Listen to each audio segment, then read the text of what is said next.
जालोल्लासोपहत सकलापत्य दीप्ताय हरये नारायणं निखिलपूर्णगुणैकदेशं निर्दोषमाप्यतममप्यखिलैः सुवाक्यैः अस्योद्भवादिनमशेषविशेषतोऽपि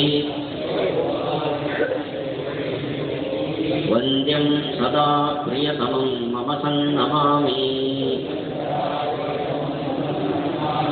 ॐ अथातो ब्रह्मजिज्ञासावो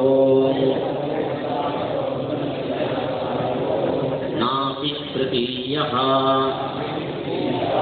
लोकव्यवहारोऽपि प्रमाणव्यवहारो वा स्यात् आमरादिसाधारण व्यवहारो वा नास्त्यः विचारप्रवृत्तिमन्तरेण तस्य दुर्निरूपत्वा तदर्थमेव च पूर्वं नियमस्य गवेषणात् नापि द्वितीयः शरीरात्मत्वादीनामपि तथा सति भवता स्वीकर्तव्यता आपातात् पश्चात् विचारवाच्यतया नाभ्युपेयते इति चेत् तर्हि प्रमाणादिसत्तापि यदि विचारवाच्या भविष्यति तदा नाभ्युपेयैव अन्यथा तु उपगन्तव्या इति लोकव्यवहारसिद्धतया सत्त्वम् अभ्युपगम्यते इति तावत् न भवति। ಪ್ರಮಾಣಾದಿಗಳಿಗೆ ಸತ್ವವನ್ನು ಒಪ್ಪೋದು ಕಥೆಗೆ ವಾದಕ್ಕೆ ಕಾರಣ ಹೌದೋ ಅಲ್ಲವೋ ಬೇಕೋ ಬೇಡವೋ ಅಂತ ವಿಚಾರ ನಡೀತದೆ. ಅದು ವ್ಯಾಪ್ಯ ವ್ಯಾಪಕ ಭಾವ ಇರೋದರಿಂದ ಒಪ್ಪಬೇಕು.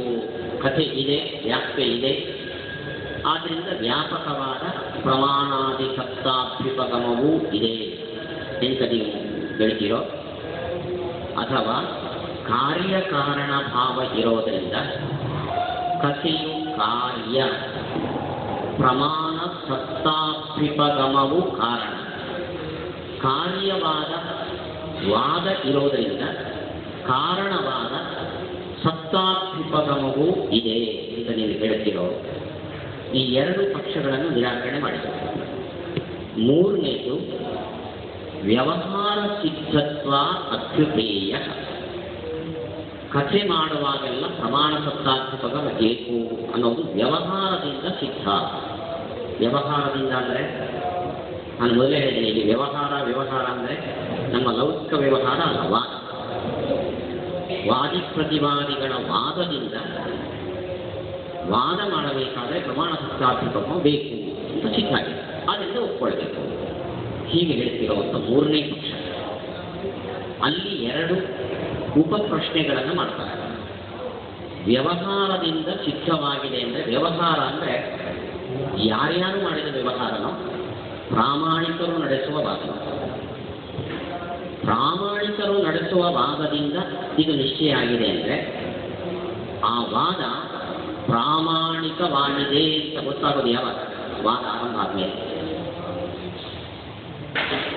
ವಾದ ಆರಂಭ ಆದ ಮೇಲೆ ವಿಚಾರ ಮಾಡಿದಾಗ ಆ ವಾದವು ಪ್ರಾಮಾಣಿಕ ಆಗಿದೆ ಅಂತ ಗೊತ್ತಾಗುತ್ತೆ. ಹಾಗಾದರೆ ಸತ್ತಾಭ್ಯುಪಗಮ ಆಗೋದು ವಾದ ಶುರುವಾದ ಮೇಲೆ, ಅದು ವಾದಕ್ಕೆ ಕಾರಣ ಅಂತ ಆಗುತ್ತದೆ. ಯಾಕೆಂದರೆ ವಾದ ಆರಂಭ ಆದ ಮೇಲೆ ಯಾವುದು ನಿಶ್ಚಯ ಆಯಿತೋ ಅದು ವಾದಕ್ಕೆ ಕಾರಣ ಅಲ್ಲ, ಆಮೇಲೆ ಬರೋದು ಮೊದಲಿದ್ದಕ್ಕೆ ಕಾರಣ ಅಲ್ಲ. ಅನ್ನ ಪ್ರಾಮಾಣಿಕ ವ್ಯವಹಾರದಿಂದ ಇದು ನಿಶ್ಚಯ ಆಗಿದೆ ಅಂತ ಅನ್ನಬೇಕಾದ್ರೆ ಪ್ರಾಮಾಣಿಕ ವ್ಯವಹಾರ ನಡೆದ ಮೇಲೆ ತಾನೆ ಈ ವ್ಯವಹಾರವು ಪ್ರಾಮಾಣಿಕ ಅಂತ ಸಿದ್ಧ ಆದರೆ ಆವಾಗ ಪ್ರಮಾಣ ಸತ್ತಾರ್ಥವು ಕಾರಣ ನಿಶ್ಚಯ ಮಾಡ್ತಾರೆ. ಆ ವಾದ ನಡೀಬೇಕಾದ್ರೆ ಅದು ಕಾರಣ ಅಲ್ಲ ಅಂತ. ಇನ್ನು ಯಾರ್ಯಾರು ನಡೆಸುವ ವ್ಯವಹಾರದಿಂದ ವಾದದಿಂದ ಇದು ಸಿದ್ಧ ಆಗಿದೆ ಅಂದರೆ ಯಾರ್ಯಾರು ನಡೆಸುವ ವಾದದಿಂದ ಇದು ಸಿದ್ಧ ಆಗಿದೆ ಅದೆಲ್ಲ ಒಪ್ಪಿಕೊಳ್ಳೋದಾದರೆ ಚಾರ್ವಾಕರು ನಡೆಸುವ ವಾದದಿಂದ ದೇವರೇ ಇಲ್ಲ ಅನಿಸಿದ್ದಾಯ್ತು ಒಪ್ಪದಿಲ್ಲ. ಆದ್ದರಿಂದ ಯಾರ್ಯಾರ ವ್ಯವಹಾರದಿಂದ ಸಿದ್ಧ ಆಗಿದೆ ಅದರಿಂದ ಒಪ್ಕೊಳ್ತೇವೆ ಅಂತ ಹೇಳಕ್ ಬರಲ್ಲ. ಅಲ್ಲ, ಅವರು ಮಾಡಿದ ವ್ಯವಹಾರದಿಂದ ದೇವರಿಲ್ಲ ಅಂತ ಸಿದ್ಧ ಆದರೂ ಆಮೇಲೆ ನಾವೇ ವಿಚಾರ ಮಾಡಿಕೊಂಡು ಅದನ್ನು ರಿಜೆಕ್ಟ್ ಮಾಡ್ತೇವೆ. ಹಾಗಾದರೆ ವಾದದಿಂದ ಸಿದ್ಧವಾದನ್ನು ನೀವು ಒಪ್ಪೋದಲ್ಲ. ವಾದದಿಂದ ಸಿದ್ಧ ಆದರೂ ನಿಮ್ಮ ತಲೆಗೆ ವಿಚಾರಕ್ಕೆ ಬಂದರೆ ನೀವು ಒಪ್ಕೊಳ್ಳೋದು, ಇಲ್ಲದ್ರೆ ಬಿಡೋದು. ಹಾಗಾದರೆ ಒಪ್ಪೋದು ಬಿಡೋದಕ್ಕೆ ಕಾರಣ ವಾದ ಅಲ್ಲ, ನಿಮ್ಮ ವಿಚಾರ. ಆದ್ದರಿಂದ ವಾದದಿಂದ ಇದು ಸಿದ್ಧ ಆಗತ್ತೆ ಅನ್ನೋ ಮೂರನೇ ಪಕ್ಷವೂ ಸರಿಯಲ್ಲ. ಇದು ಮೂರನೇ ಪಕ್ಷದ ನಿರಾಕರಣೆ. ನ ಚತುರ್ಥಃ ಯಾದೃಶಃ ಪ್ರಮಾಣಾಭಿಸತ್ತಾಂ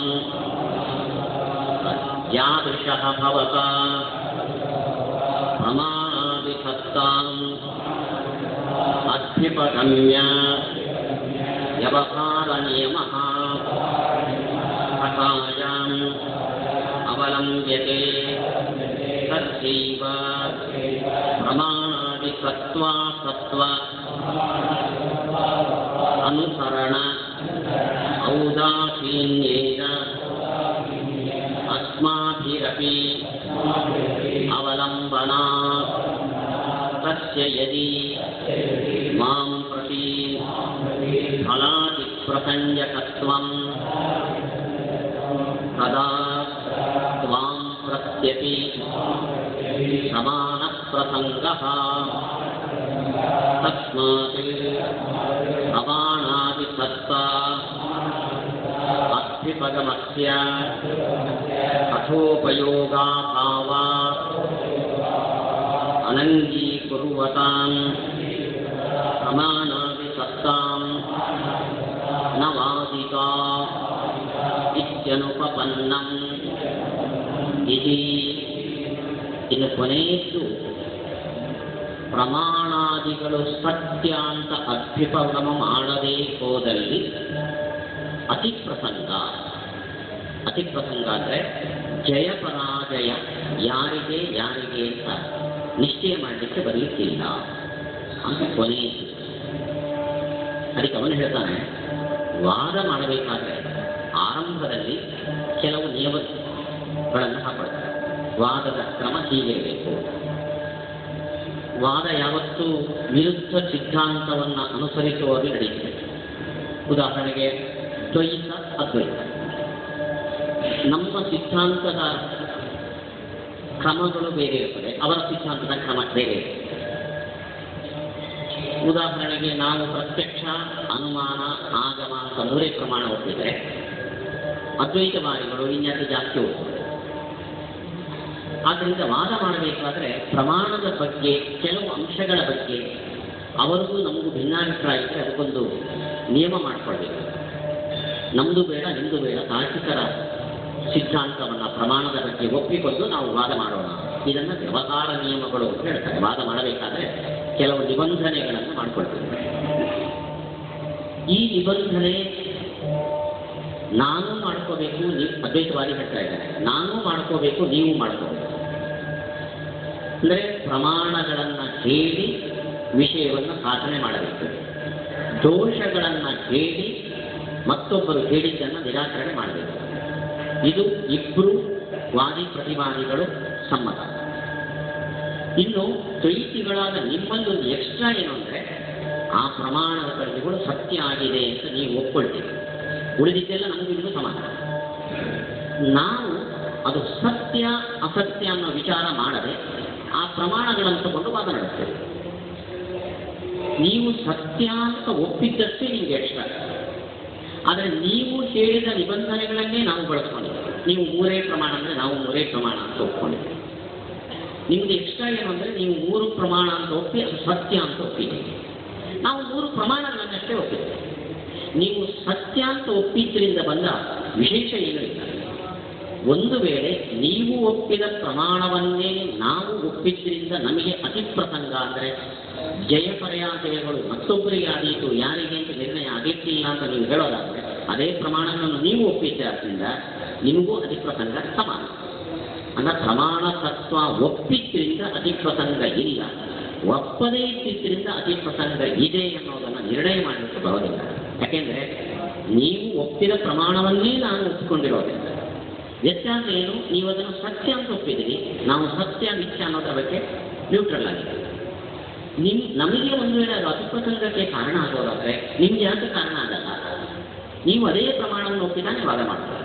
ಆದ್ದರಿಂದ ಸತ್ತಾಭ್ಯುಪಗಮ ಇಲ್ಲದೇ ಇದ್ದರೆ ಅತಿಪ್ರಸಂಗ ಅನ್ನೋ ಮಾತು ಸರಿಯಲ್ಲ. ಹೀಗೆ 4 ಕಾರಣದಿಂದ, ಮೊದಲನೇದ್ದು ವ್ಯಾಪ್ತಿ, ಎರಡನೇದ್ದು ಕಾರ್ಯಕಾರಣ, ಮೂರನೇದ್ದು ವ್ಯವಹಾರದಿಂದ ಅದು ಸಿದ್ಧ ಆಗಿದೆ, 4ನೇದು ಅತಿಪ್ರಸಂಗ ಪರಿಹಾರಕ್ಕೋಸ್ಕರ ಒಪ್ಕೊಳ್ಬೇಕು. ಈ 4 ಕಾರಣದಿಂದಲೂ ಕೂಡ ಪ್ರಮಾಣಾದಿಗಳು ಸತ್ಯ ಅಂತ ಒಪ್ಪಿಕೊಳ್ಳೋದು ಕಥೆಗೆ ಕಾರಣ ಅಲ್ಲ. ಇವಿಷ್ಟು ಶ್ರೀಹರ್ಷನ ಪೂರ್ವಪಕ್ಷಗಳು.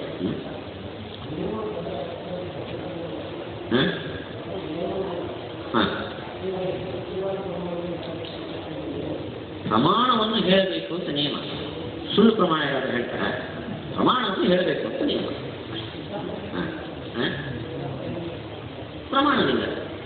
ಪ್ರಮಾಣದಿಂದ ಸ್ಥಾನ. ಆ ಪ್ರಮಾಣ ಸತ್ಯ ಅಂತ ಒಪ್ಪಿಕೊಳ್ಳುವ ಅವಶ್ಯಕತೆ ಇಲ್ಲ. ಇಷ್ಟ ಒಂದು ಹೇಳಿ.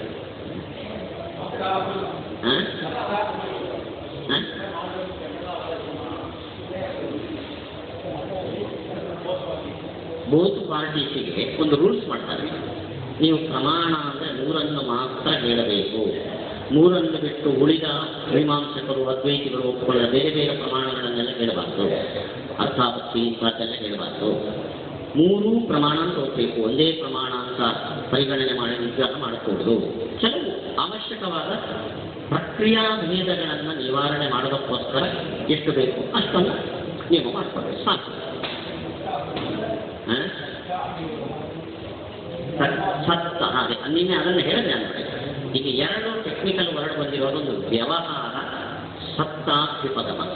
ಬರೀ ಸತ್ತಾಭ್ಯುಪಗಮ ಅಂತ ಹೇಳಬಾರ್ದು, ಶಾರ್ಟ್ ಫಾರ್ಮ್ ಅದು. ಪ್ರಮಾಣ ಸತ್ತಾಭ್ಯುಪಗಮ. ಪ್ರಮಾಣ ಅಂದರೆ 3, ಸತ್ತ ಅಂದರೆ ಸತ್ಯ, ಅಭ್ಯುಪಗಮ ಅಂದರೆ ಒಪ್ಪೋದು. ಪ್ರಮಾಣಗಳು ಸತ್ಯ ಅಂತ ಒಪ್ಪಬೇಕು. ಕಥೆಗೆ ಒಪ್ಪಬೇಕು, ಬೇಡ ಕಥೆ. ಕಥೆ ನಡೀಬೇಕಾದ್ರೆ, ವಾದ ನಡೀಬೇಕಾದ್ರೆ ಪ್ರಮಾಣಗಳು ಬೇಕು ಹೊರತು ಇರಬೇಡ. ಪ್ರಮಾಣಗಳು ಸತ್ಯ ಅಂತ ಒಪ್ಪಿರುವುದು ಬೇಕಾಗಿಲ್ಲ. ಈ ವಿಷಯ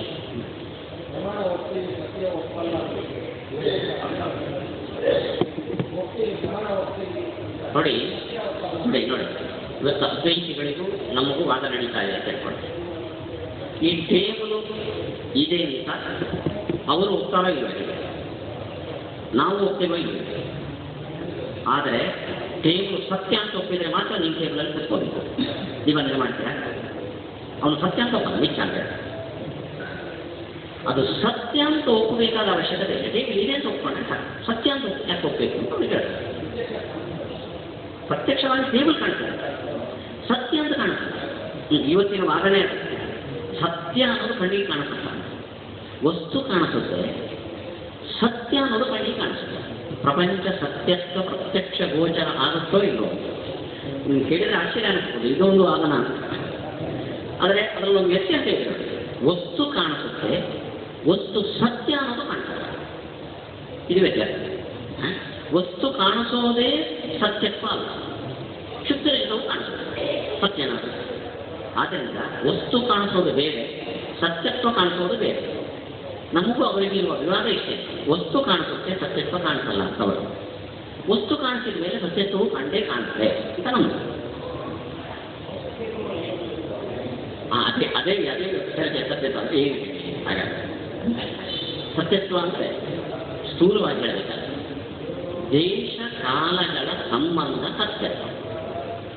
ಈ ವಸ್ತುವಿಗೆ ಒಂದು ಪ್ರದೇಶದಲ್ಲಿ ಸಂಬಂಧ ಇದೆ, ಒಂದು ಕಾಲದ ಸಂಬಂಧ ಇದೆ ಅಂದರೆ ಅದು ಸತ್ಯ ಅಂತ. ಶಶವಿಷಾಣ ಅದಕ್ಕೆ ಒಂದು ಪ್ರದೇಶದ ಸಂಬಂಧ, ಒಂದು ಕಾಲದ ಸಂಬಂಧ.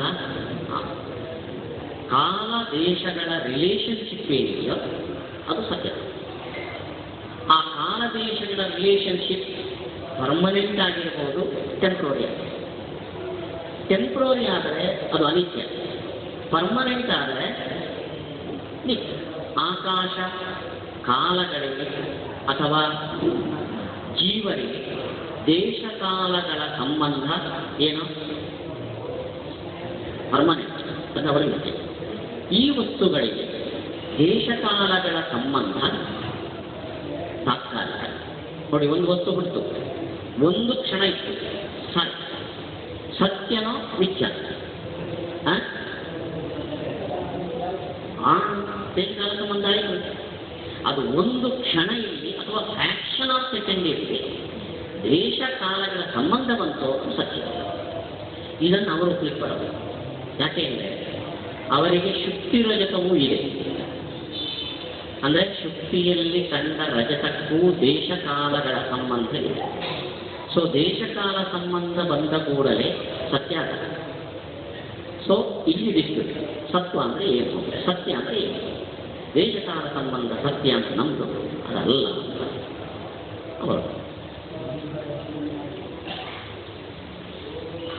ಅದು ನಾಳೆ ಪಾಠದಲ್ಲಿ ನಾನು ಮುಂದುವರೆಸ್ತೇನೆ. ಇವತ್ತು ಬೆಳಗಿನ ಪಾಠ ಮುಗಿದ ಮತ್ತೆ ಪಾಠ ಇಲ್ಲ, ಅದರಿಂದ ಆದಷ್ಟು ಆಗಿ ನಾಳೆ ಇವತ್ತಿನ ಫಲಿತಾಂಶ ಏನು ಅನ್ನೋದು ನಾವೊಂದು ಅರ್ಧ ಗಂಟೆ ಆರಂಭಿಸ್ತೀವಿ. ನಿಮ್ಮ ಗಮನಕ್ಕೆ ಅದು ಎಷ್ಟು ಜಟಿಲವಾದ ಒಂದು ಸಮಸ್ಯೆ ಇದೆ ಅನ್ನೋದು ನಮಗೆ ಸಿಂಪಲ್ ಆಯ್ತಾ. ಇಲ್ಲಿಗೆ ಪೂರ್ವಪಕ್ಷ ಮುಗಿಯಿತು. ತದೇ ತತ್ಸರ್ವಂ ಅನೇನ ಅಪಹಸಿತಂ ವೇದಿತವ್ಯಂ. ಟೀಕಾಕಾರರು ಶ್ರೀಹರ್ಷ ಮಾಡಿದ ಎಷ್ಟು ಪೂರ್ವಪಕ್ಷಗಳನ್ನು ನಮ್ಮ ಮುಂದೆ ಇಟ್ಟು ಈ ಪೂರ್ವಪಕ್ಷೆಯನ್ನ ಅಪಹಾಸಕ್ಕೆ ಅರ್ಥ. ಇದರ ಬಗ್ಗೆ ಒಂದು ನಕ್ಬಿಡಿ. ಯಾಕೆಂದರೆ ಇದು ನಾವು ಹೇಳಿದ್ದನ್ನು ತಪ್ಪು ತಿಳ್ಕೊಂಡು ಇಷ್ಟೊತ್ತ ಖಂಡನೆ ಮಾಡಿದ್ದೀವಿ. ಏನು ತಪ್ಪು ತಿಳ್ಕೊಂಡಿದ್ದೆ? ನಾನು ಆರಂಭದಲ್ಲೇ ಹೇಳಿದೆ, ಏನು ಅನುಮಾನ ಹೇಳಿದೆ? ಸಾಧನಾನುಮಾನ ಅಂತ ತಿಳ್ಕೊಂಡು ಇಷ್ಟು ಆಕ್ಷೇಪಗಳನ್ನು ಮಾಡಿದೆ. ನಮ್ಮದು ಸಾಧನಾನುಮಾನ ಅಲ್ಲ, ಇದು ದೂಷಣಾನುಮಾನ. ತತ್ ಅನೇನ ಅಂದರೆ ಇವಿಷ್ಟು ಆಕ್ಷೇಪಗಳು ಇದರಿಂದ, ಅಂದರೆ ಇದು ಸಾಧನಾನುಮಾನ ಅಲ್ಲ ದೂಷಣಾನುಮಾನ ಅಂತ ಕೇಳಿರುವ ಕಾರಣದಿಂದ ಇವಿಷ್ಟು ದೋಷಗಳು ಅಪಹಸಿತಂ ಅಂದರೆ ಅದು ಹಾಸ್ಯಾಸ್ಪದ. ತಥಾ ಹಿ ತೋರಿಸ್ತಾರೆ. ತದೇ ತತ್ಸರ್ವಂ ಅನೇನ ಅಪಹಸಿತಂ ವೇದಿತವ್ಯಂ ತಥಾ ಹಿ ಯತ್ತಾವತ್ ವ್ಯವಹಾರಮಾತ್ರಸ್ಯ ಪ್ರಮಾಣಾದಿಸತ್ತಾ ಅಭ್ಯುಪಗಮ ವ್ಯಾಪ್ತತ್ವಪಕ್ಷೇ ದೂಷಣಮುಕ್ತಂ ತತ್ ಅಸತ್ ಯದಿ ಖಲು ಏವಂ ಅಸ್ಮಾಭಿಃ ಸಾಧ್ಯೇತ ಮಾಯಾವಾದಿ ಪ್ರಮಾಣಾದಿಸತ್ತಾಭ್ಯುಪಗಮವಾನ್ ವ್ಯವಹರ್ತೃತ್ವಾ ತದ್ವ್ಯವಹಾರೋ ವಾ ಪ್ರಮಾಣಾದಿಸತ್ತಾಭ್ಯುಪಗಮಪುರಸ್ಸರಃ ವ್ಯವಹಾರತ್ವಾ ತತ್ವವಾದಿವತ್ ತದ್ವ್ಯವಹಾರವಚ್ಚ ಯದ್ವಾ ನಾಯಂ ವ್ಯವಹರ್ತ ಪ್ರಮಾಣಾದಿಸತ್ತಾ ಅನಭ್ಯುಪಗಂತೃತ್ವಾ ತದ್ವ್ಯವಹಾರೋ ವಾ ನ ವ್ಯವಹಾರಃ ಪ್ರಮಾಣಾದಿಸತ್ತಾ ಅಭ್ಯುಪಗಮ ಪುರಸ್ಸರತಾ ವಿಪುಣ್ಯತ್ವಾ ಇತಿ ತದಾ ಸ್ಯಾದೇವ ವಿಚಾರಾದಿದೋಷಃ ಕೋ ನಾಮ ಸ್ವಸ್ಥಾತ್ಮಾ ಏವಂ ಅನುಮಿಮೀತೆ ಕಿನ್ನಾಮ ಯದಿ ಪ್ರಮಾಣಾದೀನಿ ಸಂತಿ ನ ಸ್ಯುಃ ತರ್ಹಿ ಸಾಧಕಾನಿ ನ ಸ್ಯುಃ ಅಸತಃ ಸಾಧಕತ್ವ ಅನುಪಪತ್ತೇಃ ತೇಷಾಂಚ ಅಸಾಧಕತ್ವೇ ತತ್ಕಾರ್ಯಃ ವ್ಯವಹಾರಃ ನ ನಿಷ್ಪದ್ಯೇತ ತಥಾ ಚ ವಾದಿತಾ ನ ಸ್ಯಾತ್ ಅಸ್ತಿ ಚ ಇಯಂ ತಸ್ಮಾತ್ ತದ್ಹೇತೂನಾಂ ಪ್ರಮಾಣಾದೀನಾಂ ಸತ್ತಾ ಅಭ್ಯುಪಗಂತವ್ಯಾ ಇತಿ ಆಚಾರ್ಯೇಣ ಪ್ರಸಂಗತ್ವೇನ ಅಭಿಮತತ್ವಾ ವಿಚಾರಸ್ಥಲಸ್ಯ ಚ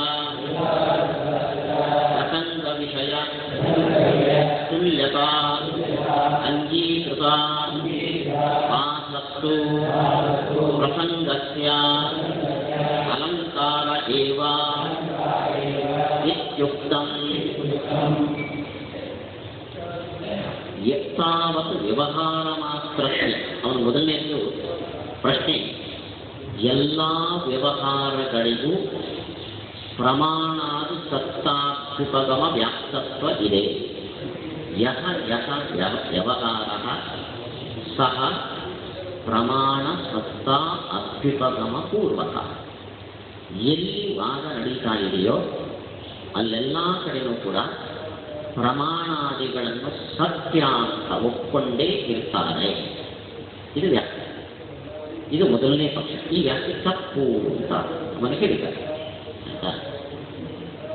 ನಾವು ಒಂದು ವೇಳೆ ಈ ಪಕ್ಷವನ್ನು ನಾವು ಒಪ್ಪುತ್ತೀವಿ, ವ್ಯಾಖ್ಯಾನ ಪಕ್ಷವನ್ನು.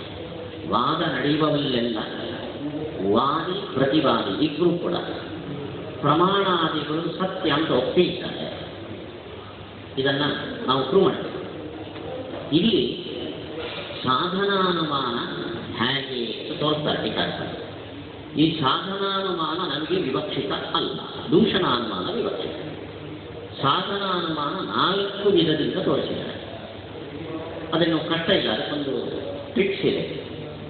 ವಾದಿಯನ್ನು ಪಕ್ಷ ಮಾಡಿ 2 ಅನುಮಾನ, ವಾದವನ್ನು ಪಕ್ಷ ಮಾಡಿ 2 ಅನುಮಾನ. ವಾದಿ ಅಂದರೆ ವಾದ ಮಾಡುವುದು, ವಾದ ಅಂದರೆ ಅವರಿಬ್ಬರಲ್ಲಿ ನಡುವ ಚರ್ಚೆ. ವಾದಿಯನ್ನು ಪಕ್ಷ ಮಾಡಿದರೆ, ಇವಾಗ ಉದಾಹರಣೆಗೆ ಮಾಯಾವಾದಿ ನಮ್ಮ ಜೊತೆ ವಾದ ಮಾಡ್ತಾರೆ, ಅವನನ್ನು ಪಕ್ಷ ಅಂತ ಹೇಳ್ತಾರೆ. ಮಾಯಾವಾದಿ ಪ್ರಮಾಣ ಸತ್ತಾಭ್ಯುಪಗಮವಾ, ವಾದಕರ್ತೃತ್ವ ವ್ಯವಕರ್ತೃತ್ವ. ಅವನು ವಾದ ಮಾಡ್ತಾ ಇರೋದರಿಂದ ಪ್ರಮಾಣಗಳು ಸತ್ಯ ಅಂತ ಒಪ್ಪಿದ್ದಾನೆ ಇದು. ಅಥವಾ ಮಾಯಾವಾದಿಗಳಿಗೂ ನಮಗೂ ಮಧ್ಯ ನಡೀತಾ ಇರುವ ವಾದ ಪಕ್ಷ ಯಾವುದು? ವಾದ. ಹಿಂದೆ ವಾದಿ, ವಾದ ಮಾಡುವವನು. ವಾದ ಪ್ರಮಾಣವು ಸತ್ಯ ಅಂತ ಒಪ್ಪಿಕೊಂಡೇ ಹೊರಟಿದೆ. ಯಾಕೆಂದ್ರೆ ಇದು ವಾದಾತ್ಮಕ. ಇಲ್ಲಿ 2 ಅನುಮಾನ ಇತ್ತು ನೋಡಿ. ಮಾಯಾವಾದಿಯು ಪ್ರಮಾಣಾದಿಗಳನ್ನು ಸತ್ಯ ಅಂತಲೇ ಒಪ್ಪಿಕೊಂಡಿದ್ದಾನೆ, ಯಾಕೆಂದ್ರೆ ವಾದ ಮಾಡ್ತಾ ಇದ್ದಾನೆ. ಅಥವಾ ಮಾಯಾವಾದಿಗೂ ನಮಗೂ ನಡೆಯುವ ವಾದವು ಪ್ರಮಾಣಗಳು ಸತ್ಯ ಅಂತ ಒಪ್ಪಿಕೊಂಡೇ ಆರಂಭ ಆಗಿದೆ. ಇದು ಸಾಧನಾನುಮಾನ. ಅಥವಾ ಇದರ ನೆಗೆಷನ್ ಮಾಡಿದ್ದಾರೆ. ಪರ್ವತಃ ವನ್ಯಮ ಧೂಮ. ಇದರ ನೆಗೆಷನ್ ಹೇಗೆ? ಪರ್ವತಃ ನ ಧೂಮವ ವನ್ಯಭಾವ. ಅಭಾವದ ಪಕ್ಷ ಮಾಡಿದಾಗ ಭಾವದಲ್ಲಿ ಯಾವುದು ಹೇತು ಮಾಡಿದೆಯೋ ಅದನ್ನು ಸಾಧ್ಯ ಮಾಡಬೇಕು. ಪರ್ವತಃ ವನ್ಯಮ ಧೂಮ. ಅಭಾವ ಮಾಡುವಾಗ ಪರ್ವತಃ ಧೂಮಾಭಾವವ ವನ್ಯಭಾವ. ಹಾಗೆ ಇಲ್ಲಿ ಮಾಡಿದ್ದಾರೆ. ಅಯಂ ಪ್ರಮಾಣ ವ್ಯವಹರ್ತೃತ್ವಾಭಾವವಾನ್.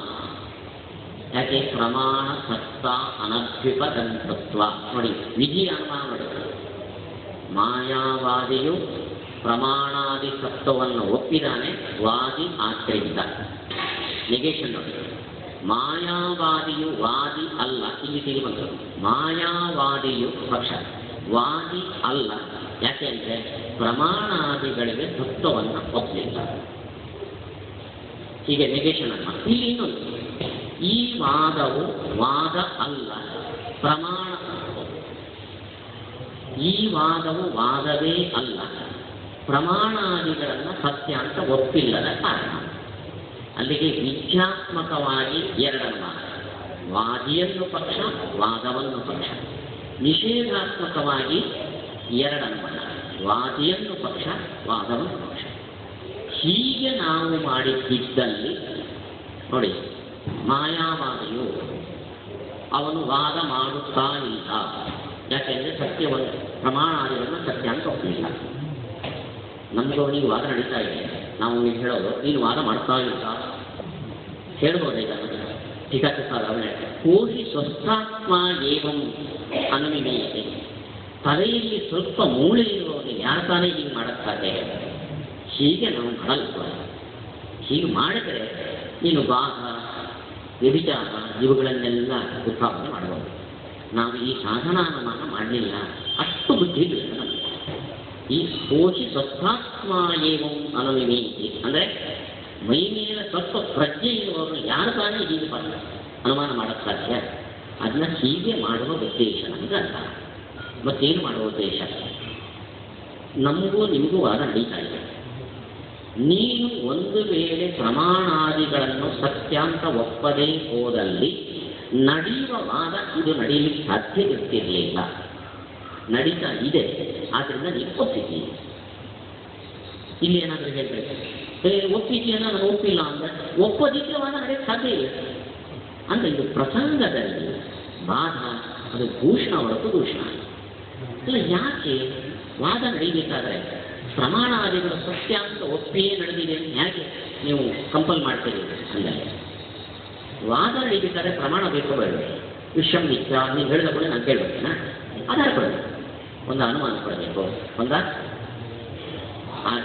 ಒಂದ ಪ್ರತ್ಯಕ್ಷ ಕೊಡಬೇಕು. ಹಾಗಾದ್ರೆ ವಾದ ನಡೀಬೇಕಾದ್ರೆ ಏನು ಬೇಕು? ಪ್ರಮಾಣ ಬೇಕು. ಪ್ರಮಾಣ ಬೇಕು ಅಂದರೆ ಪ್ರಮಾಣ ಇರಬೇಕು ಬೇಡವೇ? ಇಲ್ಲದೇ ಇದ್ರೆ ಸಾಧಕ ಆಗಬೇಕು, ಸನ್ನಿವೇಶನ ಸಾಧಕ ಆಗ್ತದೆ. ಇಲ್ಲದ ಪ್ರಮಾಣ ಸಾಧಕ ಆಗ್ತದೆ. ಅಲ್ಲಿಗೆ ವಾದ ಮಾಡಬೇಕಾದ್ರೆ ಪ್ರಮಾಣ ಬೇಕು, ಪ್ರಮಾಣ ಬೇಕಾದರೆ ಪ್ರಮಾಣ ಇರಬೇಕು. ಹಾಗಾದರೆ ವಾದ ಮಾಡೋ ಮುಂಚೆ ಪ್ರಮಾಣ ಇದೆ ಅಂತ ಒಪ್ಪೋದು ಅನಿವಾರ್ಯ ಹೋದವರು. ಆದ್ದರಿಂದ ಪ್ರಮಾಣವು ಸತ್ಯ ಅಂತ ಒಪ್ಪದ ಹೊರತು ವಾದ ನಡೆಯೋದು ಸಾಧ್ಯ ಇಲ್ಲ. ಈ ವಾದ ನಡೆದಿದೆ ಅಂದರೆ ಪ್ರಮಾಣವನ್ನು ಸತ್ಯ ಅಂತ ನಾನು ಒಪ್ಪಿಕೊಂಡಿದ್ದೇನೆ, ನೀನು ಒಪ್ಪಿಕೊಂಡೇ ಇದ್ದೀಯ. ನೀನು ಒಪ್ಪಿಕೊಳ್ಳಿಲ್ಲ ಅಂತ ಬಾಯಲ್ಲಿ ಹೇಳ್ತೀಯ, ಆದರೆ ಒಪ್ಪಿಕೊಂಡೇ ಇಲ್ಲದಿದ್ದರೆ ಸಾಧ್ಯವೇ ಇಲ್ಲ. ನಾನು ಪ್ರಮಾಣ ಹೇಳ್ತೇನೆ ಅಂದ ಕೂಡಲೇ ಸತ್ಯ ಅಂತ ಒಪ್ಪಂದ ವಿಶ್ವಮಿಥ್ಯ ಅನ್ನೋದಕ್ಕೆ ನಾನು ಶ್ರುತಿ ಪ್ರಮಾಣವನ್ನು ಕೇಳ್ತೇನೆ ಅಂತ ನೀವು ಬಾಯಲ್ಲಿ ಯಾವ ತಾಡದಿಯವ ಅವ ಏನಾಯ್ತು? ಶ್ರುತಿಯು ಪ್ರಮಾಣವಾಗಿ ಇದೆ ಅಂದರೆ ಸತ್ಯ. ಇದೆ ಅನ್ನೋದಕ್ಕೂ ಸತ್ಯ ಅನ್ನೋದಕ್ಕೂ ನಮ್ಮಲ್ಲಿ ವ್ಯತ್ಯಾಸ ಇದೆ. ಅವನಲ್ಲಿ ಇದೆ ಅನ್ನೋದಕ್ಕೂ ಸತ್ಯ ಅನ್ನೋದಕ್ಕೂ ವ್ಯತ್ಯಾಸ. ಇದ್ದಿದ್ದೆಲ್ಲ ಸತ್ಯ, ನಮ್ಮಲ್ಲಿ ಇದ್ದಿದ್ದೆಲ್ಲ ಸತ್ಯ. ಯಾವುದು ಇಲ್ಲವೋ ಅದು ಸತ್ಯ, ಯಾವುದು ಇದೆಯೋ ಅದೆಲ್ಲ ಸತ್ಯ. ಆದರೆ ಅವರಲ್ಲಿ ಇದ್ದಿದ್ದೆಲ್ಲ ಸತ್ಯ ಅಲ್ಲ, ಇತ್ತಿರಲಿಕ್ಕೂ ಇದೆ ಸತ್ಯ. ಇದು ವ್ಯತ್ಯಾಸ. ಆದ್ದರಿಂದ ನಮ್ಮ ಒತ್ತಾಯ ಹೇಗೆ ಅಂದರೆ ಇದನ್ನು ಪ್ರಮಾಣವನ್ನು ಕೊಡುತ್ತೇನೆ, ಇದು ಆಧಾರ ಅಂತ ಹೇಳಿದ ಕೂಡಲೇ ಅದನ್ನು ಸತ್ಯ ಅಂತ ಒಪ್ಪಿಕೊಂಡನೇ ಆಯಿತು. ಸತ್ಯ ಅಂತ ಒಪ್ಪಲ್ಲ ನಾನು, ಆದರೆ ಇನ್ನೇನಿಲ್ಲ ಆಲ್ಟರ್ನೇಟಿವ್ ಮಿಥ್ಯ ಅಂದರೆ ಇಲ್ಲ. ಆದರೆ ಇಲ್ಲದೇ ಇರೋ ಪ್ರಮಾಣವನ್ನು ಕೋಟ್ ಮಾಡ್ತೇನೆ ಅಂದರೆ ನೀವು ಪ್ರೂವ್ ಯಾರು? ಕೊನೆಗೆ ಅದು ಎಲ್ಲೂ ಹೋಗಿ ನಿಲ್ಲದೆ ನೋಡಿ, ಸತ್ತ ತ್ರೈವಿಧ್ಯದಲ್ಲೇ ನಿಲ್ಲುತ್ತೆ ನಮ್ಮ ಅವರ ವಾದ. ನಾನು ಇದೆ ಅಂತ ಒಪ್ಪಲ್ಲ, ಸತ್ಯ ಅಂತ ಒಪ್ಪಿಲ್ಲ, ಪ್ರಮಾಣವನ್ನು ಕೊಡ್ತೇನೆ ಅಂದುಕೊಂಡೆ ನಾವೇನು ಹೇಳ್ತೇವೆ? ಸತ್ಯ ಅಂತ ಒಪ್ಪಿಲ್ಲ ಅಂದರೆ ಏನರ್ಥ? ಮಿಥ್ಯ ಅಂತ ಒಪ್ಪಿದ್ದೀನಿ. ಮಿಥ್ಯ ಅಂತ ಒಪ್ಪಿದ್ದೀನಿ ಅಂದರೆ ಏನರ್ಥ? ಇಲ್ಲ ಅಂತ ಒಪ್ಪಿದ್ದೀನಿ. ಮಿಥ್ಯ ಅಂತ ಒಪ್ಪಿದ್ದೇನೆ ಅಂದರೆ ಇಲ್ಲ ಅಂತ ಒಪ್ಪಿದ್ದೀನಿ ಅಲ್ಲ, ಇದೇ ಇಲ್ಲ ಅಂತ ಒಪ್ಪಿದ್ದೀನಿ.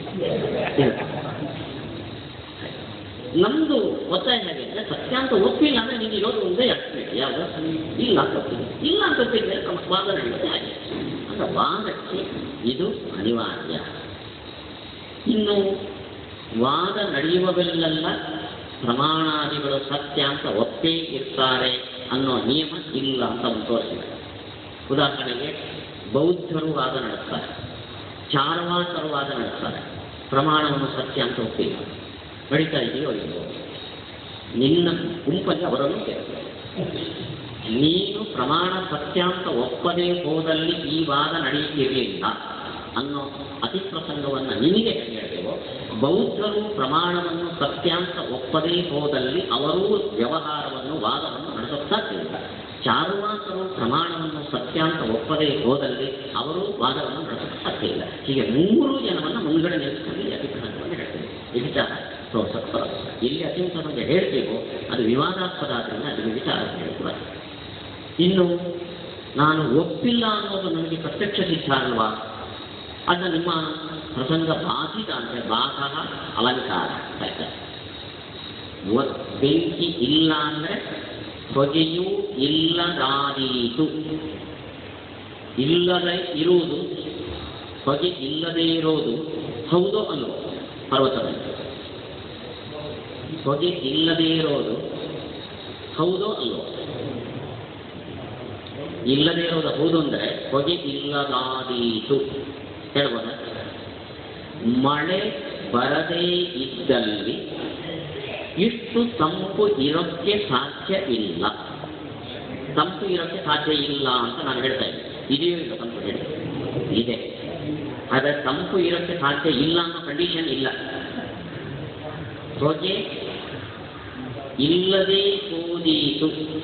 ಹೊಗೆ ಇಲ್ಲ ಅನ್ನೋ ಫ್ಯಾಕ್ಟ್ ಇದೆಯಾ ಪರ್ವತದಲ್ಲಿ? ಹೊಗೆ ಇದೆ. ನಿಮಗೆ ತಂಪು ಇದ್ದಾಗ ತಂಪು ಇಲ್ಲದೆ ಹೋದೀತು ಅಂತ ನಾನು ಹೇಳಬಾರ್ದು. ಸೊ ತರ್ಕದಲ್ಲಿ ನೀವು ಏನು ಒಪ್ಪಿಲ್ವೋ ಅದನ್ನೇ ನಾನು ನಿಮ್ಮೇಲೆ ಹೇಳೋದು. ಅಂದರೆ ತರ್ಕದಲ್ಲಿ ನೀವು ಒಪ್ಪದೇ ಇರೋದು ತರ್ಕಕ್ಕೆ ಅನುಕೂಲ, ಪ್ರತಿಕೂಲ. ಆದ್ದರಿಂದ ನೀವು ಒಂದು ವೇಳೆ ಮಳೆ ಬಂದಿಲ್ಲ ಅಂತ ಹೇಳೋದಾದಲ್ಲಿ ಇಷ್ಟು ತಂಪು ಇರೋಕ್ಕೆ ಸಾಧ್ಯ ಇಲ್ಲ. ನಿಮಗೆ ತಂಪು ನಾವು ಅನುಭವ ಇದೆ ತಾನೆ. ಹಾಗಾದರೆ ತರ್ಕದಲ್ಲಿ ಏನು ಮಾಡ್ತೀವಿ ಅಂದರೆ ಯಾವುದು ಇದೆಯೋ ಅದು ಇಲ್ಲ ಅಂತಾದೀತು ಅಂತ ಪನಿಷ್ಮೆಂಟ್ ಕೊಡ್ತೀವಿ. ಅಂದರೆ ತರ್ಕದಲ್ಲಿ ಆ ಬಾಧ ನಿಮ್ಮ ಅನುಭವಕ್ಕೆ ವಿರೋಧ, ಅದು ಅನುಕೂಲ ಹೊರತು ಪ್ರತಿಕೂಲ ಅಲ್ಲ. ಆದ್ದರಿಂದ ಆ ವ್ಯಾಪ್ತಿ ಪಕ್ಷದಲ್ಲಿ ನೀವು ದೋಷ ಹೇಳಿದೆಯೋ ಆ ದೋಷ ಇಲ್ಲ. ಅಪಾದನೆ ಮಾಡುವಾಗ ಅದು ಫ್ಯಾಕ್ಟ್ ಆಗಬೇಕು ಅಂತ. ಅದನ್ನೇ ಬಾಧಸ್ಸು ಪ್ರಸಂಗಸ್ಯ ಅಲಂಕಾರ ಏವ. ಪ್ರಸಂಗಸ್ಯ ಅಂದ್ರೇನು? ಪ್ರಸಂಗ ಅಂದರೆ ತರ್ಕ. ತರ್ಕಸ್ಯ ಬಾಧಃ ಅಲಂಕಾರ ನತು ಅದು ಅಲಂಕಾರ ಹೊರತು ದೋಷ. ಅನುಮಾನಕ್ಕೆ ಬಾಧವು ದೋಷ. ಸರೋವರದಲ್ಲಿ ಬೆಂಕಿ ಇದೆ, ಅನುಮಾನ ಏನು? ದೋಷ, ಬಾಧ ದೋಷ. ಬೆಂಕಿ ಇರಬೇಕಾದೀತು, ದೋಷ. ಬೆಂಕಿ ಇಲ್ಲ ನಮ್ಗೆ ಗೊತ್ತು, ಬೆಂಕಿ ಇರಬೇಕಾದೀತು ಸಂತೋಷ. ಆದೀತು ಅಂದಾಗ ಇಲ್ಲದೆ ಇರೋದು ದೋಷ ಅಲ್ಲ, ಆಗಿದೆ ಅಂದಾಗ ಇಲ್ಲದೆ ಇರೋದು ದೋಷ.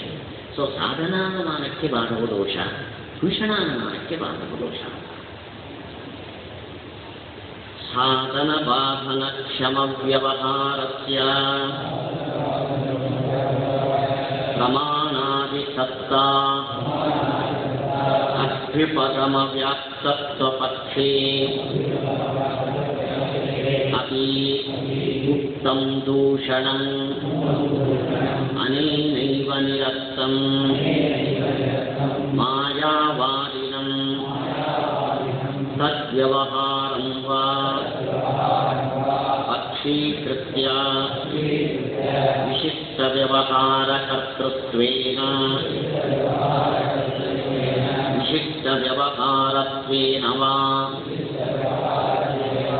ಹೇತುನಾ ಪ್ರಮಾಣಾದಿಸತ್ತಾ ಅಭ್ಯುಪತಂತ್ರತ್ವೇ ತತ್ಪೂರ್ವತತ್ವೇವ ಸಾಧ್ಯ ವಾಚ್ಯಮಾನೆ ತಸ್ಯಾತ್ ವಿಮತೋ ವ್ಯವಹಾರಃ ನ ಸಾಧನಾದಿ ಕ್ಷಮಃ ಪ್ರಮಾಣಾದಿ ಸತ್ತಾ ಅಧ್ಯುಪಗಮಪೂರ್ವಕತಾ ರಹಿತತ್ವಾ ಇತಿ ವಾ ಸಾಧನೆ ಕಥಂಚಿತ್ ಅನ್ವಯೇ ಪೂರ್ವೋಕ್ತ ಉಪಾಧಿ ಸ್ಯಾತ್ ನ ಚೈವಂ ಇತ್ಯುಕ್ತಂ. ಹಿಂದೆ ಅವನು ವ್ಯವಹಾರ ಅಂತಾದ ಮೇಲೆ ಪ್ರಮಾಣ ಸತ್ತಾವನ್ನು ಒಪ್ಪೇ ನಡೆಯುತ್ತೆ ಅಂತ ಹೇಳ್ತೀರೋ, ಅಥವಾ ಸಾಧನ ಬಾಧನ ಕ್ಷಮವಾದ ವ್ಯವಹಾರ ಅಂತಾದರೆ ಪ್ರಮಾಣ ಸತ್ತಾವನ್ನು ಒಪ್ಪಿಕೊಂಡೇ ಆರಂಭ ಆಗುತ್ತೆ ಅಂತ ನೀವು ಹೇಳ್ತೀರ. ಇವೆರಡು ಪ್ರಶ್ನೆಗಳನ್ನು ಮಾಡ್ಕೊಂಡ ತುಂಬ ಅರ್ಥವಾಯಿತು. ವ್ಯವಹಾರ ಅಂದರೆ ವಾದ ಅಂತಾದಮೇಲೆ ಪ್ರಮಾಣ ಸತ್ಯ ಅಂತ ಒಪ್ಪಿ ಇರ್ತಾರೆ. ಅಥವಾ ಒಂದು ವಿಷಯವನ್ನು ಪ್ರೂವ್ ಮಾಡೋಕ್ಕೆ ಅಥವಾ ಒಂದು ವಿಷಯವನ್ನು ಇಲ್ಲ ಅಂತ ಹೇಳೋದಕ್ಕೆ ಹೊರಟ ವಾದವು ಪ್ರಮಾಣವನ್ನು ಸತ್ಯ ಅಂತ ಒಪ್ಪಿಕೊಂಡಿರುತ್ತೆ. ಮೊದಲನೇದಕ್ಕೂ ಎರಡನೇ ವ್ಯತ್ಯಾಸ ಬಯಸ್ತಾನೆ. ಯಾವುದು ವಾದವೋ ಅದು ಪ್ರಮಾಣವನ್ನು ಸತ್ಯ ಅಂತ ಒಪ್ಪಿಕೊಂಡೇ ಹೊರಟಿರುತ್ತೆ. ಅಥವಾ ಯಾವ ವಾದವು ಸಾಧನ ಬಾಧನಕ್ಕೆ ಕ್ಷಮವು ಅಂಥ ವಾದದಲ್ಲಿ ಪ್ರಮಾಣವು ಸತ್ಯ ಅಂತ ಒಪ್ಪಿಕೊಂಡಿರ್ತೇವೆ. ಹೀಗೆ ಈ ಎರಡನೇ ಪಕ್ಷಕ್ಕೆ ಒಂದು ದೋಷ ಹೇಳದ. ವಾದವು ಸಾಧನ ಬಾಧನ ಕ್ಷಮ ಆಗಿದೆ, ಆದ್ದರಿಂದ ಪ್ರಮಾಣ ಸತ್ತಾವನ್ನು ಒಪ್ಪಿಕೊಂಡಿದೆ ಅಂತ ಹೇಳೋದಾದರೆ, ಅಥವಾ ಪ್ರಮಾಣ ಸತ್ಯ ಅಂತ ಒಪ್ಪಿಕೊಂಡಿಲ್ಲ, ಆದ್ದರಿಂದ ಅದು ಸಾಧನೆಗಾಗಲಿ ಬಾಧನೆಗಾಗಲಿ ಸಮರ್ಥವಾಗಿಲ್ಲ ಅಂತ ಹೇಳೋದಾದರೆ ತಪ್ಪು. ಒಂದು ವಾದ ಚರ್ಚೆ ಒಂದು ವಿಷಯವನ್ನು ಪ್ರೂವ್ ಮಾಡೋದಕ್ಕೆ ಅಥವಾ ಒಂದು ವಿಷಯವನ್ನು ನಿರಾಕರಿಸೋದಕ್ಕೆ ಯಾಕೆ ಸಮರ್ಥ ಆಗಲ್ಲ ಅಂದರೆ ಆ ವಾದದಲ್ಲಿ ಒಂದು ದೋಷ ಇದೆ. ದೋಷವು ಕಾರಣ ಹೊರತು ಅದು ಒಂದು ವಿಷಯವನ್ನು ಸ್ಥಾಪನೆ ಮಾಡಲಿಕ್ಕೆ ಅಥವಾ ನಿರಾಕರಣೆ ಮಾಡಲಿಕ್ಕೆ ಕಾರಣ ಏನು? ಆ ವಾದದಲ್ಲಿರುವ ದೋಷ. ಅವನು ಹೇಳೋದ್ರಲ್ಲ ಇವನು ಹೇಳೋದ್ರಲ್ಲ ಆ ಮಾತಿನಲ್ಲಿ ಏನೋ ತಪ್ಪಿದೆ. ದೋಷ ಕಾರಣ ಆಗುತ್ತೆ ಹೊರತು ಪ್ರಮಾಣವನ್ನು ಸತ್ಯ ಅಂತ ಒಪ್ಪಿಲ್ಲ ಅನ್ನೋದು ಕಾರಣ ಆಗಲ್ಲ ಅಂತ ಅವನು ಹೇಳ. ಅಂದರೆ ಉಪಾಧಿಯನ್ನು ಹೇಳ್ತಾರೆ. ಏನು? ಸದ್ವಚನಾಭಾಸ ಲಕ್ಷಣ ಯೋಗಿತ್ವಂ. ಸದ್ವಚನಾಭಾಸ ಅಂದರೆ ನಾನಿನ್ನೆ ಹೇಳಿದೆ. ಮನುಷ್ಯಾಭಾಸ ಅಂದರೆ ಮನುಷ್ಯಾಭಾಸ, ಮನುಷ್ಯನಲ್ಲ, ಮನುಷ್ಯನಂತೆ ಕಾಣ್ತಾರೆ. ಸದ್ವಚನಾಭಾಸ ಅದು ಸದ್ವಚನ ಅಲ್ಲ, ಸದ್ವಚನದಂತೆ ಕಾಣುತ್ತದೆ. ಶಾಲ್ನಂತೆ ಕಾಣುತ್ತೆ, ಶಾಲಲ್ಲ, ಒಳಗಡೆ ಛತ್ರಿ ನಮ್ಮಲ್ಲೇ ಒಂದು ಗಾದೆ ಇದೆ. ಹಾಗೆ ಸದ್ವಚನಾಭಾಸ ಅನ್ನೋದಕ್ಕೆ ಒಟ್ಟರ್ಥ ಮಾತಿನಲ್ಲಿರುವ ಕೆಲವು ದೋಷಗಳು. ಅದು ಯಾವುದಂತ ನಾವು ಮೊನ್ನೆ ಹೊಡೆದೆವು. ಆಕಾಂಕ್ಷ, ಯೋಗ್ಯತಾ, ಸನ್ನಿಧಿ ಇಲ್ಲದೇ ಇರೋದು ಅಥವಾ ಅಪಶಬ್ದಗಳನ್ನು ಪ್ರಯೋಗ ಮಾಡೋದು, ಇದೆಲ್ಲ ಮಾತಿನ ದೋಷಗಳು. ಅಬೋಧಕತ್ವ, ವಿಪರೀತ ಬೋಧಕತ್ವ ಇವೆಲ್ಲ. ಈ ದೋಷಗಳಿದ್ದರೆ ವಾದವು ಸಾಧಕ. ಈ ದೋಷಗಳು ಇಲ್ಲದೇ ಇದ್ದರೆ ವಾದವು ಸಾಧಕ.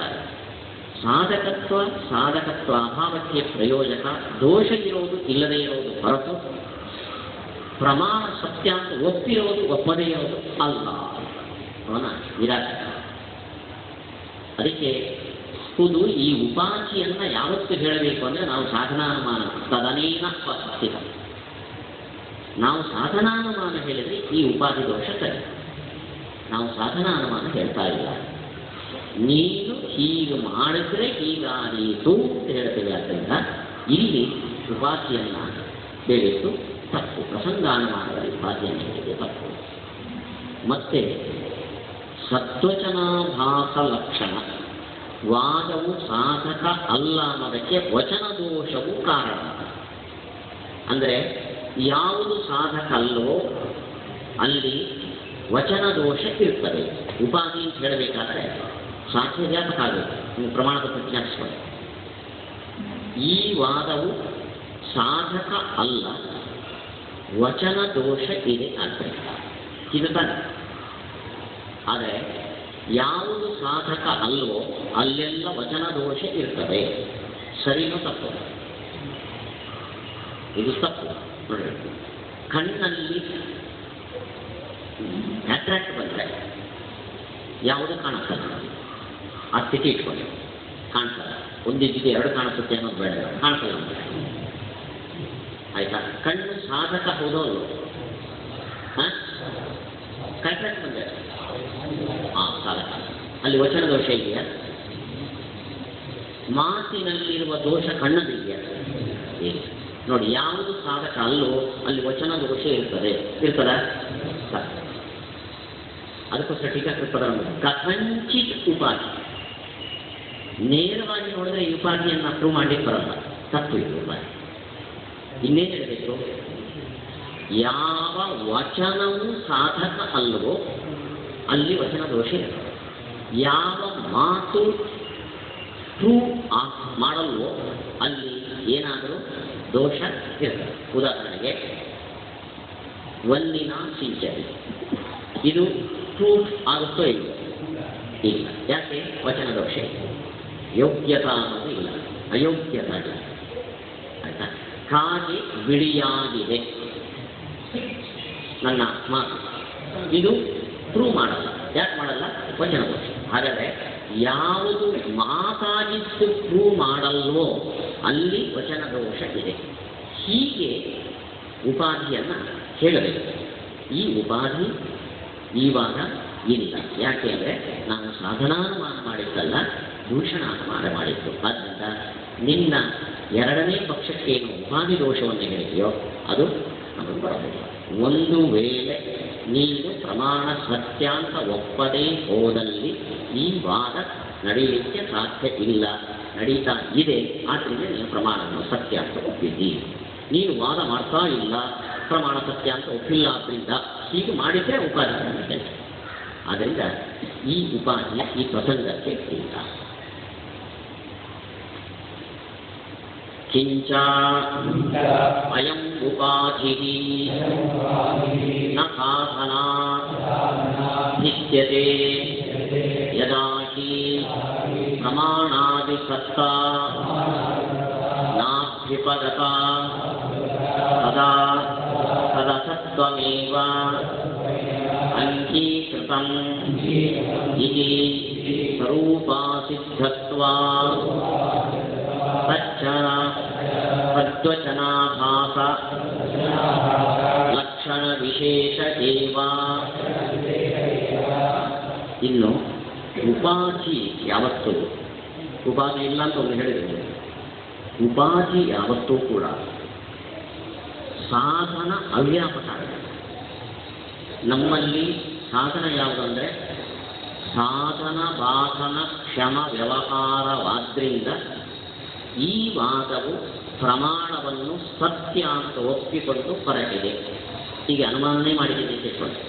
ಈ ವಾದವು ಸಾಧನ ಬಾಧನ ಕ್ಷಮ ಆದ್ದರಿಂದ ಪ್ರಮಾಣಾದಿಗಳು ಸತ್ಯ ಅಂತ ಒಪ್ಪಿಕೊಂಡೇ ಹೊರಟಿದೆ.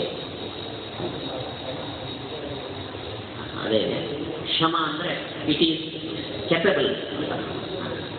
ಒಂದು ವಿಷಯವನ್ನು ಪ್ರೂವ್ ಮಾಡೋದಕ್ಕೆ ಅಥವಾ ಒಂದು ವಿಷಯವನ್ನು ನಿರಾಕರಣೆ ಮಾಡಲಿಕ್ಕೆ ಈ ವಾದ ಸಮರ್ಥ.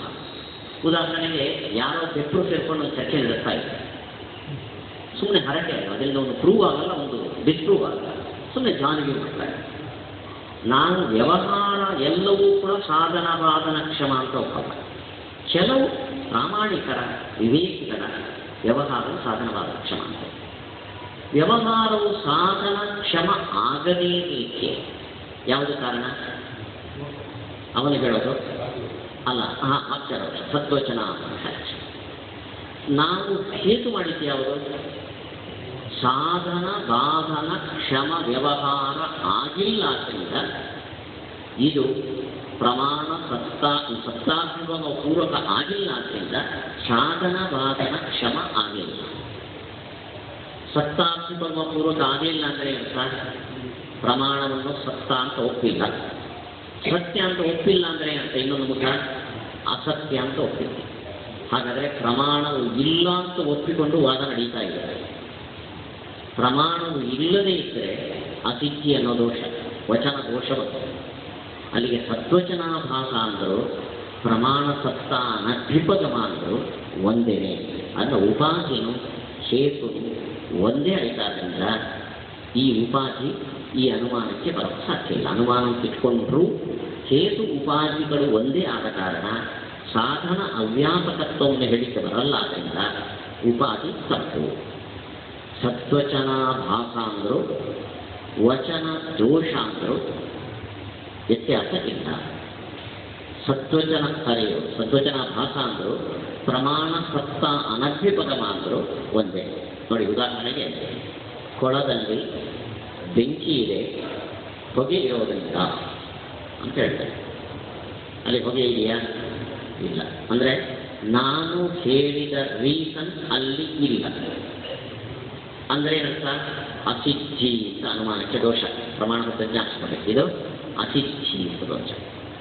ಅದರಂತೆ ವಿಶ್ವವು ಮಿಥ್ಯ ಆಗಿದೆ. ಯಾಕೆಂದರೆ ಮಿಥ್ಯಾಭೂತವಾದ ಶ್ರುತಿ ಇರೋದರಿಂದ. ಶ್ರುತಿ ಆಧಾರ ಇದೆ, ಆ ಶ್ರುತಿ ಮಾತ್ರ ಇಲ್ಲ. ಕೊಳದಲ್ಲಿ ಹೊಗೆ ಇರೋದರಿಂದ ಅಂತ ಹೇಳಿದರೆ ಅಸಿದ್ಧಿ ಹೇಗೆ ದೋಷವೋ, ಇಲ್ಲದ ಶ್ರುತಿಯ ಆಧಾರ ಇರೋದರಿಂದ ವಿಶ್ವ ಮಿಥ್ಯ, ಅದು ಒಂದು ಅಸಿದ್ಧಿ ದೋಷ. ಆದ್ದರಿಂದ ಪ್ರಮಾಣ ಸತ್ಯ ಒಪ್ಪಿಲ್ಲ ಅಂದರೆ ವಚನ ದೋಷ ಅಂತಲೇ ಅರ್ಥ. ವಚನ ಇಲ್ಲ ಅಂತ ಹೇಳಿದಾಗ, ವಚನ ಇಲ್ಲ ಅನ್ನೋದು ವಚನಕ್ಕೆ ದೋಷ. ವಚನ ಇತ್ತು ಅಲ್ಲಿ ಮಿಸ್ಟೇಕ್ಸ್ ಇರೋದು ವಚನ ದೋಷ, ಆಧಾರವೇ ಇಲ್ಲದೇ ಇರುವುದು ವಚನ ದೋಷ, ಇನ್ನು ವಾದಕ್ಕೆ ದೋಷ. ಆದ್ದರಿಂದ ಸದ್ವಚನಾಭಾಸ ಅಂದರು ಮತ್ತೆ ಸತ್ತ ನಭ್ಯುಪಗಮ ಅಂದರು ಒಂದೇ ಸೇಮ್. ಅದರ ಉಪಾಧಿ ಆಗಮ. ಯದಪ್ಯತ್ರೋಕ್ತಂ ಕೀದೃಶೀಂ ಮರ್ಯಾದಾಂ ಇತ್ಯಾದಿ ತತ್ರಯಃ ಪ್ರಮಾಣಾದ್ಯಸತ್ವಂ ಅದ್ವಿಪೈತಿ ಯಶ್ಚ ತತ್ಸತ್ತಾಂ ಪ್ರತೀತ್ಯಾಪಿ ಸತ್ತಾನಿ ಉದಾಸೀನೋಹಂ. ನಾನು ಮತ್ತೆ ಬಿಟ್ಟ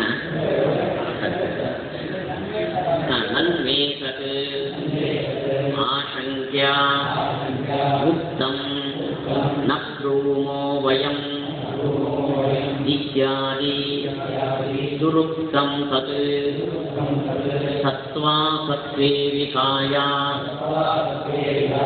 ಪ್ರಮಾಣಸ್ವರೂಪಸ್ಯ ಬುದ್ಧೌ ಆರೋಪಯಿತುಂ ಅಶಕ್ಯತ್ವೇನ ಉದಾಸೀನಸ್ಯ ತತ್ಸ್ವೀಕಾರ ಅನುಪಪತ್ತೇಃ. ಏವಂಚ ವದತ ಯತ್ ಅನಿರ್ವಚನೀಯತ್ವಂ ಅಭಿಪ್ರೇತಂ ತತ್ ಅಗ್ರೇ ನಿರಾಕರಿಷ್ಯತೆ. ನೋಡಿ, ಮೂಲಭೂತವಾದ ಪ್ರಶ್ನೆಗೆ ಬಂದಿದೆ. ಇವೇನಂದ್ರೆ ಅಂದರೆ ಪ್ರಮಾಣಾದಿಗಳನ್ನು ಸತ್ಯ ಅಂತ ಒಪ್ಪದೇ ವಾದ ಮಾಡಿದ್ದೆ ಅಂದರೆ ಪ್ರಮಾಣಾದಿಗಳು ಇಲ್ಲ ಅಂತ ಇಟ್ಕೊಂಡು ವಾದ ಮಾಡಿದ್ದೀವಿ ಅಂತ ಅರ್ಥ. ಇಲ್ಲ ಅಂದರೆ ಮತ್ತೆ ವಚನ ದೋಷ ಅಂತ ಮಾಪನೆ ಮಾಡಿ. ಸತ್ಯ ಅಂತ ಒಪ್ಪಿಲ್ಲ ಅನ್ನೋ ಕೂಡಲೇ ಇಲ್ಲ ಅಂತ ಒಪ್ಪಿದ್ದೇನೆ ಅಂತ ಹೇಗೆ ಕಂಪೇರ್ ಮಾಡ್ತೀನಿ?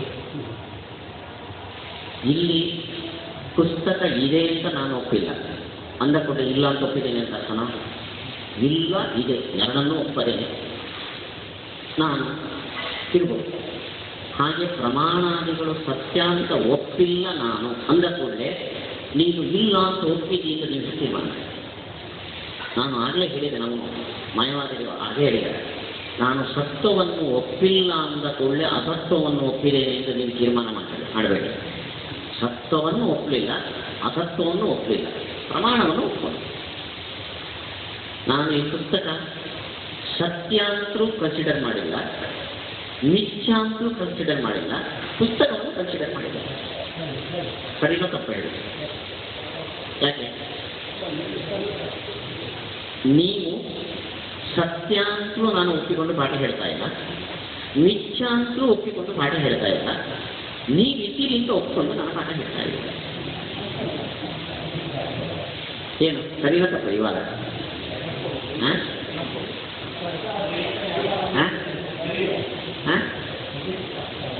ನಿಮ್ಮ ಬಗ್ಗೆ ಕೇಳ್ತಿದ್ದೀನಿ ನಾನು.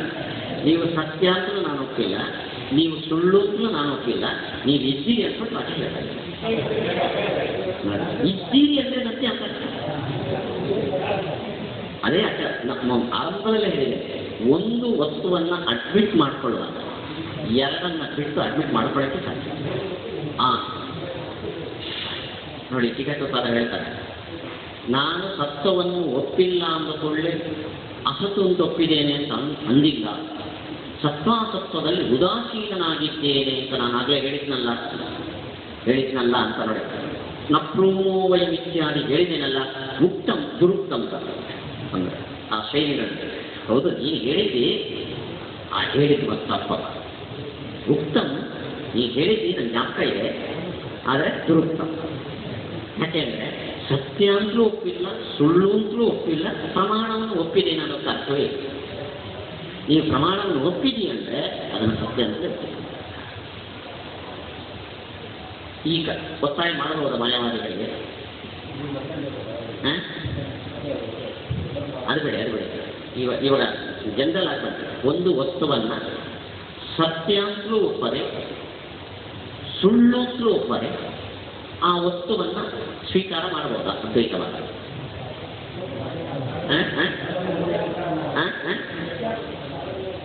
ಮಿಥ್ಯ ಅಂದ್ರೆ ಸುಳ್ಳಲ್ಲ. ಮಿಥ್ಯ ಅಂತ ಒಪ್ಪಿದ್ರೆ ಸುಳ್ಳು ಅಂತ ಅಡ್ಮಿಟ್ ಮಾಡ್ಕೊಂಡಂಗೆ ಅಲ್ವಾ? ಅವನ ಮಟ್ಟದಲ್ಲಿ ಸಾಧ್ಯ. ನಾನು ಈ ಪುಸ್ತಕವನ್ನು ಓದ್ತಾ ಇದ್ದೇನೆ, ನಿಮಗೆ ಪಾಠ ಹೇಳ್ತಾ ಇದ್ದೇನೆ. ಯಾಕೆಂದರೆ ನೀವು ಸತ್ಯ ಅಂತ ಅಂದ್ಕೊಂಡು ಪಾಠ ಹೇಳ್ತಿರೋದಲ್ಲ, ನೀವು ಇಲ್ಲವೇ ಇಲ್ಲ ಅಂದ್ಕೊಂಡು ಪಾಠ ಹೇಳ್ತಾ ಇದ್ದಾರೆ. ನೀವು ಸತ್ಯವೂ ಅಲ್ಲ ಅಸತ್ಯವೂ ಅಲ್ಲ ಅಂದ್ಕೊಂಡು ಪಾಠ ಹೇಳ್ತಾರೆ. ಅಲ್ಲಿಗೆ ನಿಮ್ಮನ್ನು ಒಪ್ಪಿಕೊಂಡೆ, ಸತ್ಯ ಅಂತಲೂ ಒಪ್ಪಿಕೊಳ್ಳಿಲ್ಲ, ಅಸತ್ಯ ಅಂತಲೂ ಒಪ್ಪಿಕೊಳ್ಳಿಲ್ಲ. ಏನಂತ ಒಪ್ಕೊಂಡೆ? ಅನಿರ್ವಚನೀಯ ಅಂತ ಒಪ್ಕೊಂಡೆ. ಆದ್ದರಿಂದ ಪ್ರಮಾಣವನ್ನು ಸತ್ಯ ಅಂತಲೂ ಹೇಳಬೇಕು, ಅಸತ್ಯ ಅಂತಲೂ ಹೇಳಬೇಕು. ಅದರ ಸ್ವರೂಪವನ್ನು ಮೂರನೇ ರೀತಿಯಲ್ಲಿ ಒಪ್ಕೊಳ್ಬೋದಲ್ಲ ನಾನು ಅಂದರೆ, ಮೂರನೇ ರೀತಿ ಒಂದಿದ್ದರೆ ಸರಿ, ಎರಡು ಬಿಟ್ಟರೆ ಮೂರನೇದು ಇಲ್ಲ ಅನ್ನೋದನ್ನು ಅನಿರ್ವಚನೀಯ ನಿರಾಕರಣೆ ಮಾಡ್ತೇವೆ.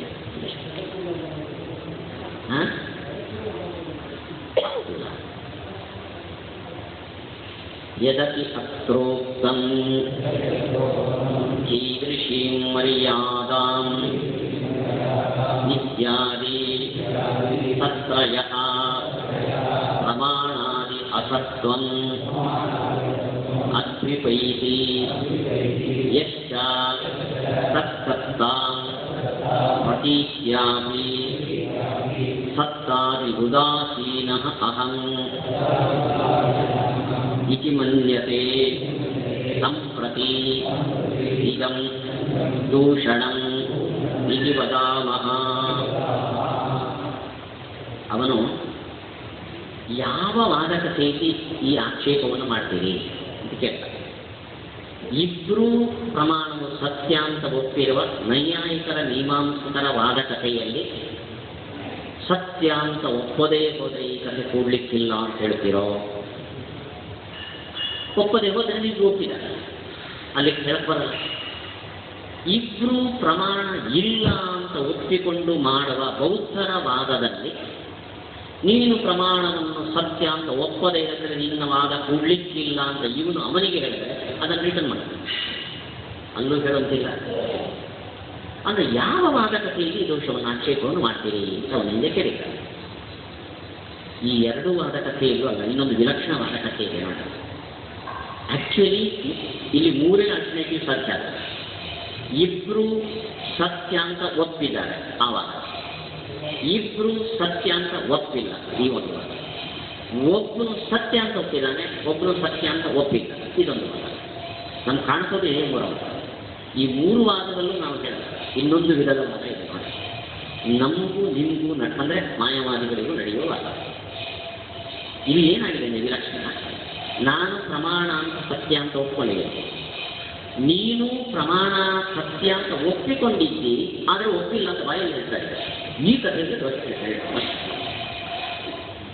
ನೀವು ಹಿಂಬಾಗಿ ಅಂತ ಒಪ್ಕೊಂಡಿದ್ದಿ, ಬಾಯಲ್ಲಿ ಒಪ್ಕೊಳ್ಳ ಅಂತ ಹೇಳ್ತಾರೆ.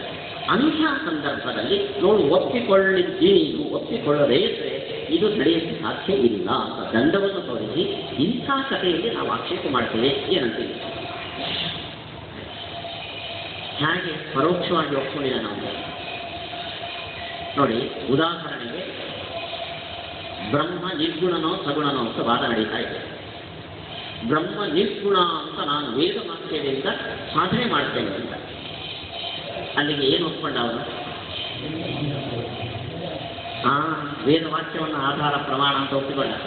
ವೇದವಾಕ್ಯದಿಂದ ನಾನು ಸಾಧನೆ ಮಾಡ್ತೇನೆ ಎಂದಾಗ ವೇದವಾಕ್ಯ ಇದೆ ಅಂತ ಒಪ್ಪಿಕೊಂಡ. ಅಂದರೆ ಏನು ಒಪ್ಕೊಂಡ ಅವನು? ಪ್ರಮಾಣವು ಸತ್ಯ ಅಂತ ಒಪ್ಕೊಂಡಿದೆಯಲ್ಲ, ಸತ್ಯ ಅಂತ ಒಪ್ಪಿಲ್ಲ. ಒಂದು ಕಡೆ ಒಪ್ಪಿಕೊಂಡು ವಾಕ್ಯದಿಂದ ನಾನು ನಿಮಗೆ ವಾಕ್ಯವನ್ನು ಕೊಟ್ಟು ಇದನ್ನು ಪ್ರೂವ್ ಮಾಡ್ತೇನೆ ಅಂತ ಹೇಳೋ ಮೂಲಕ ಪರೋಕ್ಷವಾಗಿ ಆ ವಾಕ್ಯ ಇದೆ ಅಂತ ಒಪ್ಪಿಕೊಂಡ. ಅಲ್ಲ, ಇದೆ ಅಂತ ಒಪ್ಪಿಕೊಂಡು ಸತ್ಯ ಅಂತ ಆಯ್ತಲ್ಲ, ಇದೆ ಅಂತ ಒಪ್ಪಿಕೊಂಡೆ ಸತ್ಯ ಅಲ್ಲ. ಬಾಯಿಗೆ ಹೇಳಿ, ನಮ್ಮಲ್ಲಿ ಇದೆ ಅನ್ನೋದಕ್ಕೂ ಸತ್ಯ ಅನ್ನೋದಕ್ಕೂ ವ್ಯತ್ಯಾಸ ಇದೆ. ಹೀಗೆ ಒಪ್ಪಿಕೊಂಡೂ ಪರೋಕ್ಷವಾಗಿ ಒಪ್ಪಿಲ್ಲ ಅಂತ ಯಾರು ಬಾಯಲ್ಲಿ ಹೇಳ್ತಾನೋ ಅಂಥವನನ್ನು ಕುರಿತು ನೀನು ಒಪ್ಪದೇ ಹೋದಲ್ಲಿ ಈ ವಾದ ನಡೆಯಲಿಕ್ಕೆ ಸಾಧ್ಯ ಇಲ್ಲ ಅಂತ ನಾವು ದೋಷ ಹೇಳ್ತೇವೆ. ಅಯ್ಯೋ, ವೇದವು ಸತ್ಯ ಅಂತ ಆಗ್ಬಿಟ್ರೆ ಅದ್ವೈತವಾದ ಹೋಯ್ತಲ್ಲ. ವೇದವು ಮಿಥ್ಯಾನೇ. ಅದೇ ನಮಗೂ ಅವರಿಗೆ ಡಿಫರೆನ್ಸ್ ಅಂದರೆ ಮಿಥ್ಯಾವು ಸಾಧಕ. ಅವರ ನಮಗೆ ಮಿಥ್ಯಾವು ಸಾಧಕ.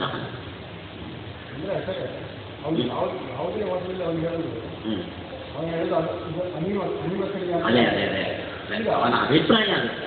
ಅದನ್ನು ಇಲ್ಲ ಅಂತ ನಾವು ನಿರಾಕರಣೆ ಮಾಡ್ತೀವಿ. ಅವಾಗ ಎರಡೇ ಆಲ್ಟರ್ನೇಟಿವ್ ಉಳಿದೆ. ಈಗ ಅನಿರ್ವಚನೀಯ ಬಗ್ಗೆ ಒಂದು ವಾದ ಅಲ್ಲ, ಅನಿರ್ವಚನೀಯ ಇದೆಯೋ ಇಲ್ಲೋ ಅಂತ ವಾದ ನಡೀತಾ ಇದೆ. ಅದಕ್ಕೊಂದು ಪ್ರೂಫ್ ಕೊಡಬೇಕಲ್ಲ. ಪ್ರೂಫ್ ಕೊಡಬೇಕಾದ್ರೆ ಆ ಪ್ರಮಾಣ ಇದೆ ಅಂತ ಇಲ್ಲ. ಅಲ್ಲಂತೂ ತುಂಬ ಜಟಿಲವಾದ ಸಮಸ್ಯೆ. ಕಡ್ರೆ ಆ ಅನಿರ್ವಚನೀಯ ಇದೆ ಅನ್ನೋದಕ್ಕೆ ಪ್ರೂಫ್ ಕೊಡ್ತಾನೆ ಇಲ್ಲ. ಆ ಪ್ರೂಫ್ ಸತ್ಯನೋ ಸುಳ್ಳು ಅಂತ ಕೇಳ್ತೀವಿ ನಾವು. ಇಲ್ಲಿ ಎರಡೇ ಆಲ್ಟರ್ನೇಟಿವ್, ಇನ್ನು ಅನಿರ್ವಚನ ಮುಂದೆ ಆಲ್ಟರ್ನೇಟಿವ್ ಪ್ರೂವೇ ಆಗಿಲ್ಲ. ಅಲ್ಲಂತೂ ಆ ಸಮಸ್ಯೆ ಜಲಂತವಾಗಿದೆ. ಅದೇ ಮೂರನೇ ಒಂದು ಆಲ್ಟರ್ನೇಟಿವೇ ಪ್ರೂವ್ ಆಗಿಲ್ಲ. ಅಲ್ಲಿ ಒಪ್ಕೊಳ್ಳೇ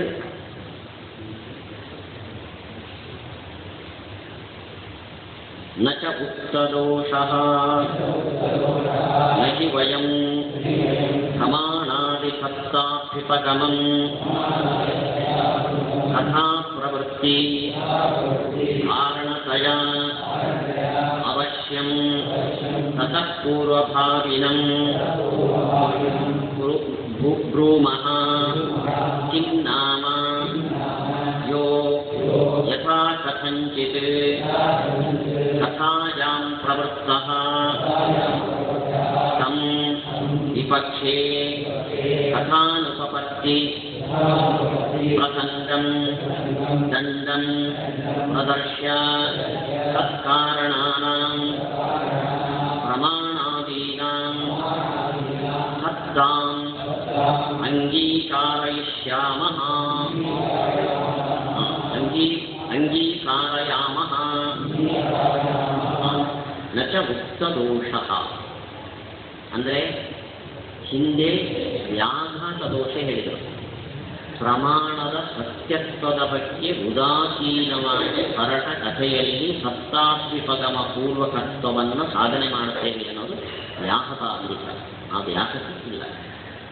ಯಾಕೆಂದರೆ ಈ ವಾಕ್ಯದಲ್ಲಿ ನಮ್ಮಲ್ಲೇ ಹೇಗೆ ಅರ್ಥ ಹೇಳಬೇಕು ಅನ್ನೋದ್ರ ಬಗ್ಗೆ ಸ್ವಲ್ಪ ವಿವಾದ ಇದೆ. ಪ್ರಮಾಣಾದಿ ಸತ್ತಾತ್ವಿಪಗಮ ಕಾರಣತೆಯ ಅವಶ್ಯಂ ಪೂರ್ವಭಾವಿನಂ ಪ್ರೋಮಃ ಅನ್ನೋದು ಒಂದು ವಾಕ್ಯ. ಇದರ ಬಗ್ಗೆ ಸ್ವಲ್ಪ ವಿವಾದ ಇದೆ, ಏನು ಅರ್ಥ ಮಾಡಬೇಕು. ನಾನು ತಿಳ್ಕೊಂಡ ಅರ್ಥವನ್ನು ನಿಮಗೆ ಹೇಳ್ತೇನೆ, ಆಯಿತಾ. ಸತ್ತಾತ್ವಿಪಗಮವು ಕಥೆಗಿಂತ ಮೊದಲು ಕಥೆಗೆ ಕಾರಣವಾಗಿ ಬೇಕು ಅಂತ ನಾನು ಹೇಳಲ್ಲ. ಅಂದರೆ ವಾದ ಮಾಡೋಕ್ಕಿಂತ ಮುಂಚೆ ಸತ್ತಾತ್ವಿಪಗಮ ಇದ್ರೆ ಮಾತ್ರ ವಾದ ನಡೀತದೆ, ಇಲ್ಲದೇ ಇದ್ದರೆ ನಡೆಯಲ್ಲ ಅಂತ ನಾನು ತಯಾರಿಸ್ತಾ ಇಲ್ಲ. ಮತ್ತೆ ಯಥಾಕಥಂಚಿತ್ ಕಥಾಯಾಂ ಪ್ರವೃತ್ತ, ಪ್ರಮಾಣದ ಬಗ್ಗೆ ಯೋಚನೆ ಮಾಡದೆ ಅವನು ಕಥೆ ಆರಂಭ ಮಾಡಿದ ಮೇಲೆ, ಈ ಕಥೆಯನ್ನು ನೀನು ಆರಂಭ ಮಾಡಿದ್ದೀ ಅಂತಾದ ಮೇಲೆ ಪ್ರಮಾಣಗಳು ಇದೆ ಅಂತ ಒಪ್ಕೊಂಡಿದ್ದಿ, ಇದೆ ಅಂತ ಒಪ್ಕೊಂಡಿದ್ದೆ, ಆದ್ದರಿಂದ ಸತ್ತಾತ್ಮಕಮಯ ಅವಶ್ಯ ಈ ಕಾರ್ಯ. ಹೀಗೆ ಆರಂಭವಾದ ಕಾರ್ಯ ಅದು ಅನುಪಪನ್ನವಾದ್ದರಿಂದ ನೀನು ಸತ್ತಾವನ್ನು ಒಪ್ಪಿಕೊಂಡಿದ್ದಿ ಇಂಥ ಕಥೆ ಆರಂಭ ಆದಮೇಲೆ ಹೇಳ್ತೇವೆ. ಅದೊಂದು ಕಥೆಗೆ ಕಾರಣ ಅಲ್ಲ, ಆಮೇಲೆ ಇಂಪ್ರೂವ್ ಅದು ಕಾರಣ ಅಲ್ಲ. ಸತ್ತಾತ್ಮಕಮವು ಕಥೆಗೆ ಕಾರಣ ಅವಶ್ಯ ಮೊದಲು ಬೇಕು ಅಂತ ನಾವು ಹೇಳೋದಿಲ್ಲ. ಕಥೆ ಆರಂಭ ಆದ ಮೇಲೆ ನೀನು ಸತ್ತಾವನ್ನು ಒಪ್ಪಿಕೊಂಡಿದ್ದಿ. ಶ್ರುತಿಯ ಆಧಾರವನ್ನು ಕೊಡುತ್ತೇನೆ ಅಂತ ಯಾವತ್ತು ಹೇಳಿದ್ಯೋ ಆವತ್ತು ಶ್ರುತಿ ಸತ್ಯ ಅಂತ ಒಪ್ಪಿಕೊಂಡಿದ್ದಿ. ಇಂಥ ಕಥೆಯಲ್ಲಿ ಈ ದೋಷ ಹೇಳ್ತೇವೆ. ಆದ್ದರಿಂದ ಸತ್ತಾತ್ಮಕಮವು ಕಥೆ ಆದ ಮೇಲೆ ಪ್ರೂವ್ ಆಗುವ ಒಂದು ಪದಾರ್ಥ, ಮೊದಲು ಇರುವಂಥದ್ದಲ್ಲ. ಮೊದಲು ಇಲ್ಲ ಅಂದರೆ ಕಾರಣ ಅಲ್ಲ. ನ ಚೈವಂ ಕಥಾಂತರ ಪ್ರಸಕ್ತ್ಯಾದಿ ದೋಷಃ ಪ್ರಮಾಣಾದಿ ಸತ್ತಾ ಅನಭ್ಯುಪಗಮೇ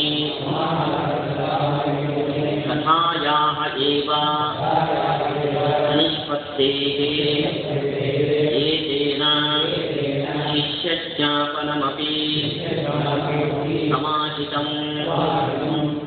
ಇದು ಈ ಕಥೆ ಸತ್ತ ಅಸ್ತಿತ್ವ ಇಲ್ಲದೆ ಹೇಗೆ ಹೊರಡ್ತೋ ಅದರಂತೆ ಉಳಿದ ವಾದಗಳು ನಡೆಯಿತು. ಯಾಕೆಂದರೆ ಈ ಕಥೆಯಲ್ಲಿ ಸತ್ತ ಮೊದಲು ಒಪ್ಪಿಲ್ಲ, ಕಥೆ ನಡೆದ ಮೇಲೆ ನೀವು ಒಪ್ಸೋ. ಇದು ಸತ್ತ ಅಸ್ತಿತ್ವಗಮ ಇಲ್ಲದೆ ಹೇಗೆ ಹೊರಡ್ತೋ ಅದರಂತೆ ಎಲ್ಲ ಕಥೆಯು ಪೂರ್ವದಲ್ಲಿ ಸತ್ತಾಸ್ತಿತ್ವಗಮ ಇಲ್ಲದೆ ನಡೆಯಲಿ ಅಂತಂದ್ರೆ ಅದಕ್ಕೆ ಸತ್ತ ಅನಸ್ತಿತ್ವಗಮೇ ಕಥಾಯ ಏವ ನಿಷ್ಪತ್ತಿ. ಪ್ರಮಾಣಗಳು ಸತ್ಯ ಅಂತ ಒಪ್ಪದ ಹೊರತು ಕಥೆ ಯಾವ ಕಥೆಯೂ ನಡೆಯುತ್ತೆ ಸಾಧ್ಯ. ಆದ್ದರಿಂದ ಸತ್ತಾಸ್ತಿ ಕಥೆ ಇದೆ ಅಂದರೆ ಸತ್ತಾಸ್ತಿಪಗಮ ಇದೆ ಅಂತ ಅರ್ಥ. ಇದು ಉದಾಸೀನತೆ ಸಾಧ್ಯ ಇಲ್ಲ ನಾವು ಹೇಳಿದ್ವಲ್ಲ. ನೀವು ಸತ್ತವನ್ನು ಒಪ್ಪಿಲ್ಲ ಅಂದರೆ ಅಸತ್ಯ ಅಂತ ಒಪ್ಪಿದ್ದೀರಿ, ಅವಾಗ ವಾದ ಮಾಡೋಕ್ಕೆ ಸಾಧ್ಯ ಇಲ್ಲ. ವಾದ ಮಾಡ್ತಿದ್ದೀರಿ ಅಂದರೆ ಏನರ್ಥ? ಸತ್ತವನ್ನು ಒಪ್ಪಿದ್ದೀರಿ. ಉದಾಸೀನ ಇಂಪಾಸಿಬಲ್, ಅದನ್ನು ಹೇಳಿ ಅನ್ನ ಮೂರನೇ ಆಲ್ಟರ್ನೇಟಿವ್ ಇಲ್ಲ. ಇದು ಇಲ್ಲ ಅಂದರೆ ಇನ್ನೊಂದು ಇದೆ ಅಂತ. ಇನ್ನೊಂದು ಇದ್ದರೆ ವಾದ ನಡೆಯೋಕ್ಕೆ ಸಾಧ್ಯ ಇಲ್ಲ. ವಾದ ನಡೀತಾ ಇದೆ ಅಂದರೆ ಇದು ಇದೆ. ಮತ್ತೆ ಅದೇ ವಾದಕ್ಕೆ ಪ್ರಮಾಣವು ಅನಿವಾರ್ಯ. ಯಾಕೆಂದರೆ ಅವನು ಹೇಳಿದ್ದನ್ನು ಇವನೊಪ್ಪಲ್ಲ, ಇವನು ಹೇಳಿದ್ದನ್ನು ಅವನೊಪ್ಪಲ್ಲ. ಒಪ್ಪಿಸಬೇಕಾದ್ರೆ ಆಧಾರ ಕೊಡಬೇಕು.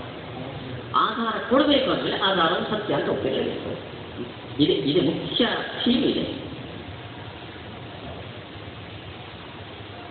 ಪ್ರತಿವಾದಿನಃ ತಥಾ ಪ್ರವೇಶಂ ಅಭ್ಯುಪಗಮ್ಯ ತತ್ರ ಪ್ರವೃತ್ತಂ ಪ್ರತಿ ಪ್ರಮಿತಕಥಾ ಕಾರ್ಯಬಲೇನ ಕಾರಣ ಪ್ರಮಾಣಾದಿ ಸತ್ತಾಯಾಃ ಅಭ್ಯುಪಗಂತವ್ಯತ್ವಸ್ಯ ಗಂತವ್ಯತ್ವಸ್ಯ ಗುಪ್ತತ್ವ. ಹಿಂದೆ ಅವನು ಗುರುಪಕ್ಷ ಮಾಡುವಾಗ ಯಾವ ವಾದದಲ್ಲೂ ನಾವು ಹೇಳಲ್ಲ ಇಬ್ರು ಒಪ್ಪಿಯೋ ಇಬ್ರು ಒಪ್ಪದೇನೋ ಒಬ್ಬರು ಒಪ್ಪಿ ಇದು ಯಾವುದೂ ಅಲ್ಲ. ನಾವು ಕ್ಲಾಸಲ್ಲಿ ಶಿಷ್ಯರಿಗೆ ಹೇಳ್ತೇವೆ ಅಂತ ಒಂದು ಇದು ಬಂದ, ಅದಕ್ಕೂ ಇವಾಗ ಉತ್ತರ ಸಿಗ್ತದೆ. ಅದಕ್ಕೆ ಅವನು ಹೇಳ್ದ, ಕ್ಲಾಸಲ್ಲಿ ಶಿಷ್ಯರಿಗೆ ಕೇಳಿದ್ರೆ ಶಿಷ್ಯ ಕೇಳ್ತಾನೆ, ಆಚಾರ್ಯ ಯಾವಾಗ ಈ ದೋಷವನ್ನು ಹೇಳಬೇಕು ಅಂತ ಕೇಳ್ತಾನೆ. ನಾವೇ ಓದ್ತಾ ಹೇಳ್ತೀವಿ, ಕಥೆ ಆರಂಭ ಆದಮೇಲೆ ದೋಷ ಶಿಷ್ಯ. ಯಾಕೆಂದರೆ ಹೇಗೆ ದೋಷ ಹೇಳಬೇಕು ಅಂದರೆ, ನೋಡು ಈ ವಾದವನ್ನು ಆರಂಭ ಮಾಡಿದೆಯಾ, ವಾದವನ್ನು ಆರಂಭ ಮಾಡಿದ್ದಿ ಅಂದರೆ ಪ್ರಮಾಣ ಇದೆ ಅಂತ ಒಪ್ಪು. ಪ್ರಮಾಣ ಇಲ್ಲದೆ ವಾದ ಕೊಡೋಕ್ಕೆ ಸಾಧ್ಯ ಇಲ್ಲ. ಪ್ರಮಾಣ ಇದೆ ಅಂದರೆ ಪ್ರಮಾಣ ಸತ್ ಅಂತ. ಸತ್ ಅಂದರೆ ಸತ್ತವನ್ನು ಒಪ್ಪಿಕೊಂಡಿದ್ದೀವಿ. ಹೀಗೆ ಕಥೆಗೆ ಕಾರಣ ಯಾವುದು? ಪ್ರಮಾಣ ಸತ್ತ. ಸತ್ತ ಅಭ್ಯುಪಗಮವು ಕಥೆಗೆ ಕಾರಣ ಅಲ್ಲ. ಪ್ರಮಾಣ ಸತ್ತ ಅನ್ನೋದು ಕಥೆಗೆ ಕಾರಣ. ಸತ್ತ ಇದ್ದ ಮೇಲೆ ಸತ್ತ ಅಭ್ಯುಪಗಮ ಇರುತ್ತೆ. ಅಭ್ಯುಪಗಮವು ಕಥೆಗೆ ಕಾರಣ ಅಲ್ಲ. ಇವಿಷ್ಟು ಮುಖ್ಯವಾದ ಅಂಶ. ಅಭ್ಯುಪಗಮವು ಸತ್ಯ ಆಗಿದೆ ಅಂತ ಒಪ್ಪಿಕೊಳ್ಳುವುದು ಕಥೆಗೆ ಕಾರಣ ಅಲ್ಲ. ಕಥೆಗೆ ಕಾರಣವಾದ್ದು ಪ್ರಮಾಣ ಸತ್ತ. ಸತ್ತಾಗಿದೆ, ಸತ್ತಾಗಿದೆ ಅದರಿಂದ ಕಥೆ ಆರಂಭ ಆಗಿದೆ. ಕಥೆ ಆರಂಭ ಆಗಿದೆ ಅದರಿಂದ ಸತ್ಯ ಅಂತ ಒಪ್ಪಿಕೊಂಡಿದ್ದು ನೀನು ಅಂತ ಕಥೆ ಆರಂಭ ಆದಮೇಲೆ ಅಭ್ಯುಪಗಮವನ್ನು ನಾವು ನಿಮಗೆ ಪ್ರೂವ್ ಮಾಡಿಕೊಡ್ತೇವೆ. ದ್ವಿತೀಯ ಪಕ್ಷೋಕ್ತ ದೋಷೋಪಿ ಅಸಂಗತ ಏವ ನಹಿ ವಯಂ ಪ್ರಮಾಣಾದಿ ಸತ್ತಾಪ್ಯುಪಗಮಮಪಿ ತಥಾ ಪ್ರವರ್ತನೀಯ ವಾಗ್ವ್ಯವಹಾರ ಕೋಶೌ ನಿವೇಶಯಾಮಃ ಯೇನ ತತ್ಸತ್ತ ಅನಭ್ಯುಪಗಂತॄಣಾಂ ವಾಗ್ವ್ಯವಹಾರ ಸ್ವರೂಪಂ ನ ನಿಷ್ಪದ್ಯೇತ ಇತಿ ಪ್ರಸಂಗಸ್ಯ ಅಪಿ ತರ್ಹಿ ಪ್ರಮಾಣಾದೀನಾಮೇವ ತಥಾ ಕಾರಣತಾ ಆಚ ಸತ್ವಾಭಾವೇ ನೋಪಪದ್ಯತೆ ಇತಿ ತತ್ಸತ್ವಂ ಅಂಗೀಕರಣೀಯಂ ಇತಿ ವದಾಮಃ. ಎರಡನೇ ಪಕ್ಷ, ಮೊದಲನೇದು ವ್ಯಾಪ್ತಿ, ಎರಡನೇದು ಕಾರ್ಯಕಾರಣ ಭಾವ. ಕಥೆ ಕಾರ್ಯ, ಪ್ರಮಾಣಾದಿ ಸತ್ತಾಭ್ಯುಪಗಮವು ಕಾರಣ. ಇದು ತಪ್ಪು ಅಂತ ನಿರಾಕರಣೆ ಮಾಡಿದ. ಹೌದು, ನಾವು ಒಪ್ಪಿಕೊಳ್ಳಿ. ಕಥೆಗೆ ಸತ್ತಾಭ್ಯುಪಗಮವು ಪ್ರಮಾಣವು ಸತ್ಯ ಆಗಿದೆ ಅಂತ ಒಪ್ಪಿಕೊಳ್ಳೋದು ಕಥೆಗೆ ಕಾರಣ ಅಲ್ಲ. ಕಥೆಗೆ ಕಾರಣ ಯಾವುದು? ಪ್ರಮಾಣ. ಕಥೆಗೆ ಪ್ರಮಾಣವು ಕಾರಣ ಆಗಿದೆ ಅಂದರೆ ಅದು ಸತ್ಯ ಆಗಿರಬೇಕು. ಸತ್ಯ ಆಗಿದ ಮೇಲೆ ಅದನ್ನು ಸತ್ಯ ಅಂತ ಒಪ್ಪಿಕೊಂಡಿದ್ದೀತ. ನೀನು ಪ್ರಮಾಣ ಒಪ್ಪಿಕೊಂಡಿದ್ದೀ ಅಂದರೆ ಸತ್ಯ ಅಂತ ಒಪ್ಪಿಕೊಂಡಿದ್ದೀತ. ಅಲ್ಲ, ಸತ್ತಾಭ್ಯುಪಗಮ ಕಾರಣ ಅಂತ ಹೇಳಿದರೆ ನೀನು ದೋಷ ಹೇಳಿದೆಯಲ್ಲ, ಅದು ಓಕೆ, ನಾವು ಒಪ್ಪತ್ತೀವಿ. ನಾವು ಸತ್ತಾಭ್ಯುಪಗಮ ಕಾರಣ ಅಂತ ಹೇಳಿಲ್ಲ, ಕಥೆಗೆ ಪ್ರಮಾಣಗಳು ಕಾರಣ. ಕಾರಣ ಅಂದರೆ ಸತ್ತಾಗಿದ್ದೆ. ಸತ್ತಾಗಿದ್ದ ಮೇಲೆ ನೀನು ಸತ್ಯ ಅಂತ ಒಪ್ಕೊಂಡಿದ್ದಿ, ಎಷ್ಟೇ ಹೊರತು ಅಲ್ಲ. ಅದಕ್ಕೇನು ಸತ್ತಾಭ್ಯುಪಗಮ ಕಾರಣ ಅಂತ ಹೇಳಿದ್ರೆ ನೀನು ದೋಷ ಹೇಳಿದ್ಯೋ, ಆ ದೋಷ ನಮಗೆ ಸಂಬಂಧ, ಕಾರಣ ಅಂತ ನಾವು ಹೇಳ್ತಾ ಇಲ್ಲ. ಹಾಂ, ವಾಗ್ವ್ಯವಹಾರ ಅಂದರೆ ವಾದ. ಅದಕ್ಕೆ ಅನೇಕ ಸಾಮಗ್ರಿಗಳಿವೆ. ಅದರಲ್ಲಿ ಒನ್ ಆಫ್ ದೆಮ್ ಅಂತ ನಾವು ಇದನ್ನು ಹೇಳ್ತೇವೆ. ಹಾಂ, ನೋಡಿ, ಬಟ್ಟೆಯ ಕಾರಣ ಕೋಟಿ, ಬಟ್ಟೆಗೆ ಕಾರಣದ ಬೃಹತ್ ಕೋಟಿ. ಬಟ್ಟೆಗೆ ಒಂದೇ ಕಾರಣ ಅಲ್ಲ, ನೂಲು, ನೇಕಾರ, ಮಿಷನ್, ಕಾಲ, ದೇಶ, ಇದು ಕಾರಣ ಕೋಟಿ. ಹಾಂ, ಹಾಗೆ ವಾದಕ್ಕೆ ಕಾರಣಗಳು ವಾದಿ, ಪ್ರತಿವಾದಿ, ವ್ಯವಹಾರ, ನಿಯಮ, ಪ್ರಮಾಣ. ಪ್ರಮಾಣ ಸತ್ತಾಭ್ಯುಪಗಮ ಅಲ್ಲ, ಅಲ್ಲಿ ಸೇರಿಸಿದೆ. ಆ ಕಾರಣದ ಗುಂಪಲ್ಲಿ ಇದನ್ನು ಸೇರಿಸಿಲ್ಲ. ಈ ಕಡೆ ಯತ್ ಪುನಃ ಕಥಕ ವಾಗ್ವ್ಯವಹಾರಂ ಪ್ರತಿ ಇತ್ಯಾದಿ ಆಶಂಕ್ಯ ಭುಕ್ತಂ ಏವಂ ವದತ ತಥಾ ಪ್ರವೃತ್ತಿ ಉತ್ತರಕಾಲಂ ಪ್ರಮಾಣಾದಿ ಸತ್ತಾ ಅಂಗೀಕಾರಯಿತವ್ಯಾ ತಥಾ ಚ ತಥಾ ಫಲಸ್ಯ ಪ್ರಮಾಣ ಸತ್ತಾಭ್ಯುಪಗಮಸ್ಯ ನ ಕಥಾ ಕಾರಣತ್ವಂ ಕಿಂತು ಪ್ರಮಾಣೈಃ ವ್ಯವಹರ್ತವ್ಯಂ ಇತ್ಯಾದಿ ವ್ಯವಹಾರ ನಿಯಮಸ್ಯೈವ ಇತಿ ತತ್ ಅಸ್ಮಾಭಿರಪಿ ಅಭ್ಯುಪಗತಮೇವ. ಅವನು ಹಿಂದೆ ಹೇಳುವಾಗ ಪ್ರಮಾಣ ಸತ್ತಾಭ್ಯುಪಗಮ ವಾದ ಆರಂಭ ಆದ ಮೇಲೆ ಪ್ರೂವ್ ಮಾಡುತ್ತದೆ. ಈ ವಾದ ಆರಂಭ ಆಗಿದೆ, ಅದರಿಂದ ಪ್ರಮಾಣಗಳನ್ನು ಸತ್ಯ ಅಂತ ನೀನು ಒಪ್ಪಿಕೊಂಡೇ ಇರ್ತೀಯಾ. ಹೀಗೆ ವಾದ ಆರಂಭ ಆದಮೇಲೆ ಇದನ್ನು ಪ್ರೂವ್ ಮಾಡುತ್ತೆ. ವಾದಕ್ಕಿಂತ ಮುಂಚೆ ಅದು ಇಲ್ಲ. ಇಲ್ಲ ಅಂದರೆ ಅದು ಕಾರಣ ಆಗೋದು ಹೇಗೆ? ಮೊದಲು ಇಲ್ಲದೇ ಇರುತ್ತೆ, ಕಾರ್ಯ ಆದಮೇಲೆ ಬರೋದು, ಅದು ಕಾರ್ಯಕ್ಕೆ ಕಾರಣ ಹೇಗೆ? ಆಯ್ತಾ ಅಂತ ಅವನು ಆಕ್ಷೇಪ ಮಾಡಿದ. ಅದು ಇಷ್ಟ. ಯಾಕೆಂದರೆ ಕಥೆಗೆ ಸತ್ತಾಭ್ಯುಪಗಮವು ಕಾರಣ ಅಂತ ನಾವು ಹೇಳಿಲ್ಲ.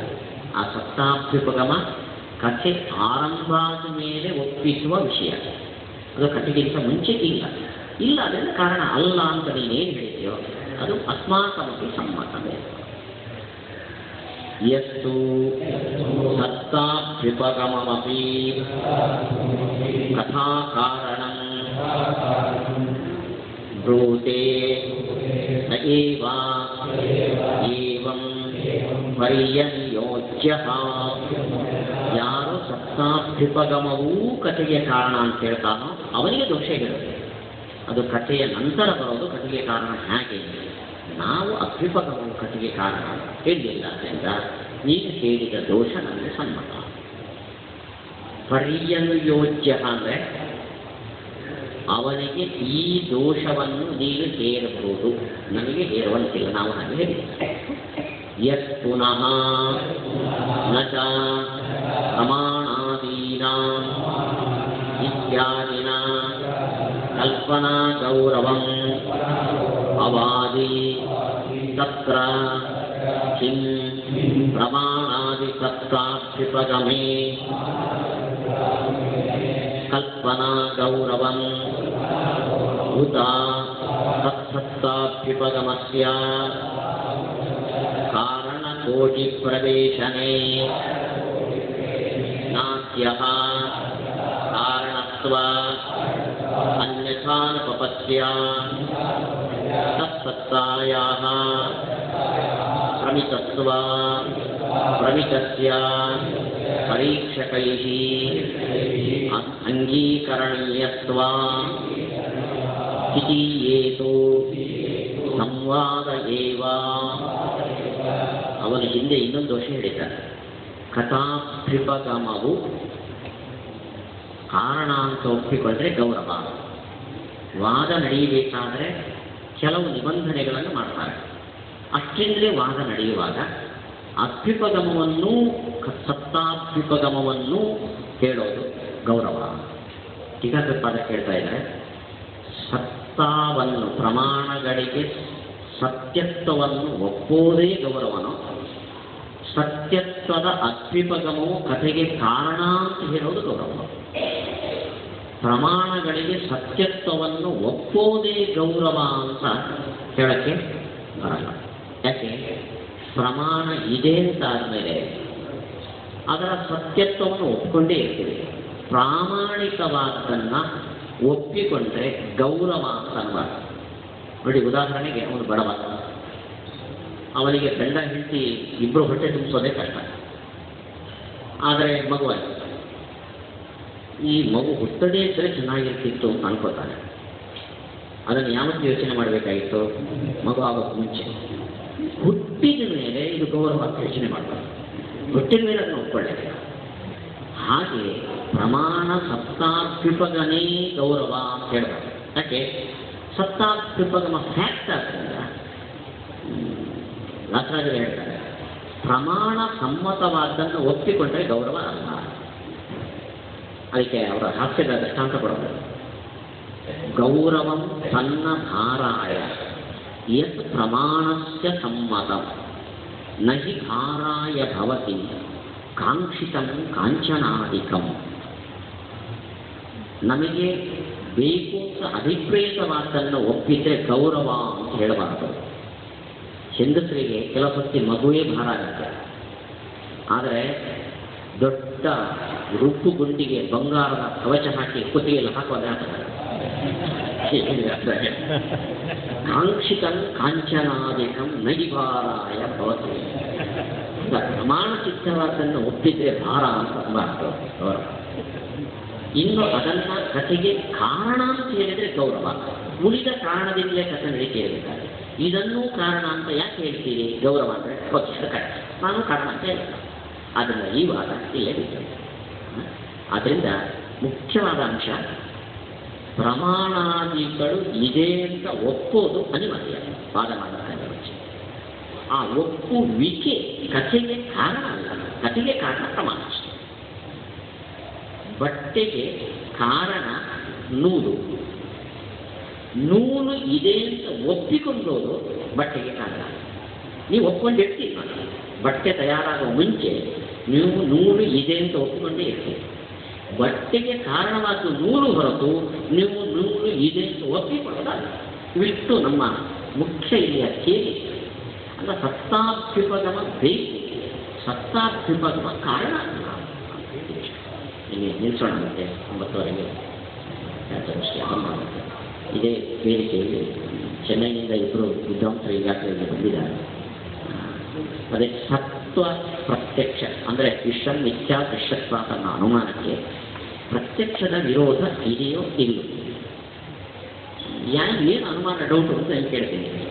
ಇಲ್ಲಿ ಆನೆ ಇದೆ ಅನ್ನೋದಕ್ಕೆ ಪ್ರತ್ಯಕ್ಷದ ವಿರೋಧ ಇದೆಯೋ ಇಲ್ವೋ? ಇದೆ.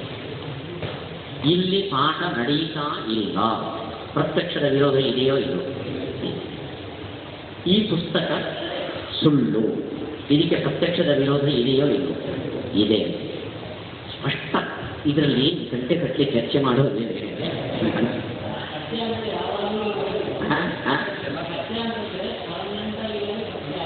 ಅದೇ ನೋಡಿ. ಪರ್ಮನೆಂಟ್ ಅನ್ನೋದಕ್ಕೂ ಸತ್ಯ ಅನ್ನೋದಕ್ಕೂ ವ್ಯತ್ಯಾಸ ಇದೆ. ಸತ್ಯವು ಪರ್ಮನೆಂಟೂ ಆಗಿರ್ಬೋದು, ತಾತ್ಕಾಲಿಕವೂ ಆಗ್ಬೋದು ಅಲ್ವಾ? ಅಂದರೆ ನೀವು ಒಂದು ಮಾತು ಇಲ್ಲಿ ನೋಡಿ, ಇವಾಗ ಮತ್ತೊಬ್ಬರಿಗೆ ಹಿಂಸೆ ಕೊಡಬಾರದು, ಇದು ಪರ್ಮನೆಂಟ್ ಸತ್ಯ. ಆ ಸತ್ಯ ಇದೆಯಲ್ಲ, ಅದು ಸತ್ಯ ಅಂದರೆ ಟ್ರೂ ಆರ್ ಫಾಲ್ಸ್, ವಾಕ್ಯವು ಸರಿಯೋ ತಪ್ಪು ಅಂತ. ಆ ಸತ್ಯ ಅಲ್ಲ. ಇದು ವಸ್ತುವಿಗೆ ಸಂಬಂಧಪಟ್ಟ ಸತ್ಯ. ಸೆಂಟೆನ್ಸಿಗೆ ಸಂಬಂಧಪಟ್ಟ ಸತ್ಯ ಬೇರೆ, ವಸ್ತುವಿಗೆ ಸಂಬಂಧಪಟ್ಟ ಸತ್ಯ ಬೇರೆ. ಈ ಪುಸ್ತಕ ಇದೆ ಅಂತ ನಮ್ಮ ಮನಸ್ಸು ಹೇಳ್ತು ಅಂದರೆ ಏನು ತಕ್ಕ ಸತ್ಯ ಅಂತ ಹೇಳ್ತು. ಇಲ್ಲಿವಾಗ ಇದೆ ಅಂತ ಹೇಳಿದ ಕೂಡಲೇ ಸತ್ಯ ಅಂತ ಹೇಳ್ತು ಅಂತ ಅಲ್ಲ. ಇದ್ದಿದ್ದೆಲ್ಲ ಸತ್ಯ ಅಲ್ಲ, ಸತ್ಯ ಅಂತಲೇ ಹೇಳಬೇಕು. ಸತ್ಯ ಅಂತ ನೀವು ಕಂಡುಕೊಳ್ಳಕ್ಕೆ ಸಾಧ್ಯ. ಸತ್ಯ ಅಂದರೆ ಏನು? ಮೂರೂ ಕಾಲದಲ್ಲಿ ಇದಕ್ಕೆ ಬಾಧ ಇದೆಯಾ ಅಂದರೆ ಈ ಪುಸ್ತಕವು ಇಲ್ಲ ಅಂತ ಹಿಂದೆಯೂ ತೋರಲಿಲ್ಲ, ಈವಾಗಲೂ ತೋರಲ್ಲ, ಇಲ್ಲ ಅಂತ ತೋರಲ್ಲ, ಮುಂದೆ ಯಾವತ್ತೂ ಇಲ್ಲ ಅಂತ ತೋರಲ್ಲ. ಗ್ಯಾರಂಟಿ ಕೊಡ್ತೀರಾ? ಈ ಪುಸ್ತಕ ಮುಂದೆ ಯಾವತ್ತೂ ಇಲ್ಲ ಅಂತ ತೋರಲ್ಲ ಅಂತ ನೀವು ಇವತ್ತು ಗ್ಯಾರಂಟಿ ಕೊಡ್ತೀರಾ? ಮುಂದೆ ಆಗುವ ಘಟನೆಯನ್ನು ಹೇಗೆ ಶುರು ಮಾಡ್ತೀರಿ? ಆದ್ದರಿಂದ ಮುಂದೋದು ಇವತ್ತು ಇದೆ ಅಂತ ತೋರಿದ್ದು ಇಲ್ಲ ಅಂತ ತೋರ್ಬಿಟ್ರೆ ಸೊ ಸತ್ಯವನ್ನು ನೀವು ರೆಕಗ್ನೈಸ್ ಮಾಡೋಕ್ಕೆ ಸಾಧ್ಯ. ನಿಮ್ಮ ಎದುರುಗಡೆ ಇರುವ ವಸ್ತು ಯಾವತ್ತೂ ಇಲ್ಲ ಅಂತ ತೋರಲ್ಲ ಅಂತ ನೀವು ಪ್ರೂವ್ ಮಾಡಲಿಕ್ಕೆ ಅನುಭವಿಸೋಕ್ಕೆ ಸಾಧ್ಯವೇ ಇಲ್ಲ.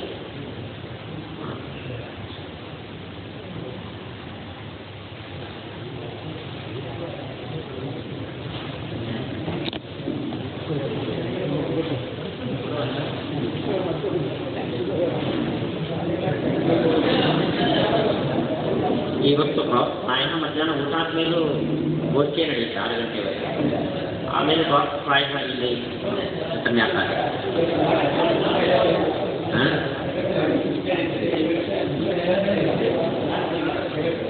ಅಲ್ಲ, ಮುಂದೆ ಇಲ್ಲದಿದ್ದರೆ ಸಾಯಿಲಿ, ಆ ಪ್ರಶ್ನೆ ಅಲ್ಲ. ಇವತ್ತು ಸತ್ಯ ನಾಳೆ ಸತ್ಯ ಅಲ್ಲ ಅಂತ ಆದರೆ ಅಂದರೆ ಅದನ್ನು ಮಾತನಾಡೋದು. ಅವರು ಇವತ್ತು ಸತ್ಯ ಅಲ್ಲ, ನಾಳೆನೂ ಸತ್ಯ ಅಲ್ಲ. ಒಂದು ವಸ್ತು ಇವತ್ತು ಸತ್ಯ ನಾಳೆ ಅಸತ್ಯ ಅಂತ ಆಗ್ತದೆ. ಒಂದು ವಿಷಯ, ನಾಳೆ ಮಧ್ಯಾಹ್ನದ ಮೇಲೆ ಪಾಠ ಪ್ರಾಯ 1 ಗಂಟೆ. ರಾಯಮಠದ ಸ್ವಾಮಿಗಳು ಇದರಲ್ಲಿ ಉಡುಪಿಗೆ ಬಂದಿದ್ದಾರೆ. ಸಾಯಂಕಾಲ 4 ಗಂಟೆಯಿಂದ ಅವರೊಂದು ಚರ್ಚಾಗೋಷ್ಠಿ ಇಟ್ಕೊಂಡಿದ್ದಾರೆ, ಬರಲೇಬೇಕು ಅಂತ ಒತ್ತಾಯ ಮಾಡ್ತಿದ್ದಾರೆ ಇಲ್ಲಿರುವ ವಿದ್ವಾಂಸರಿಂದ.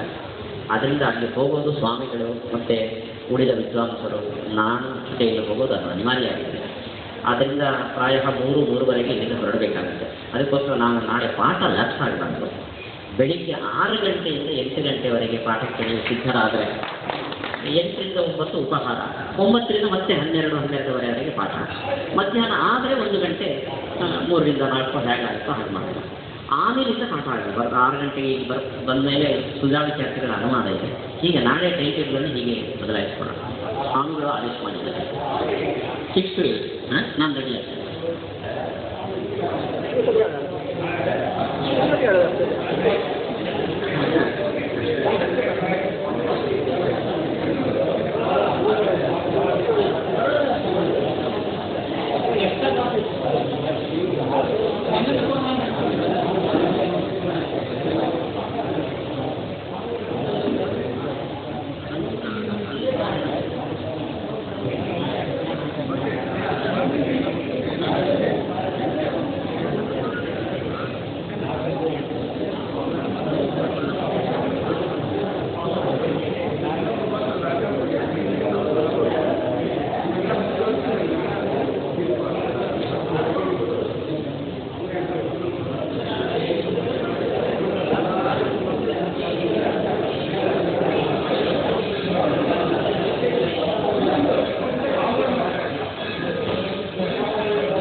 ಇಲ್ಲ ಆದರೆ ಅದೇ ಹೇಳ್ತಾ ಹೋಗ್ತದೆ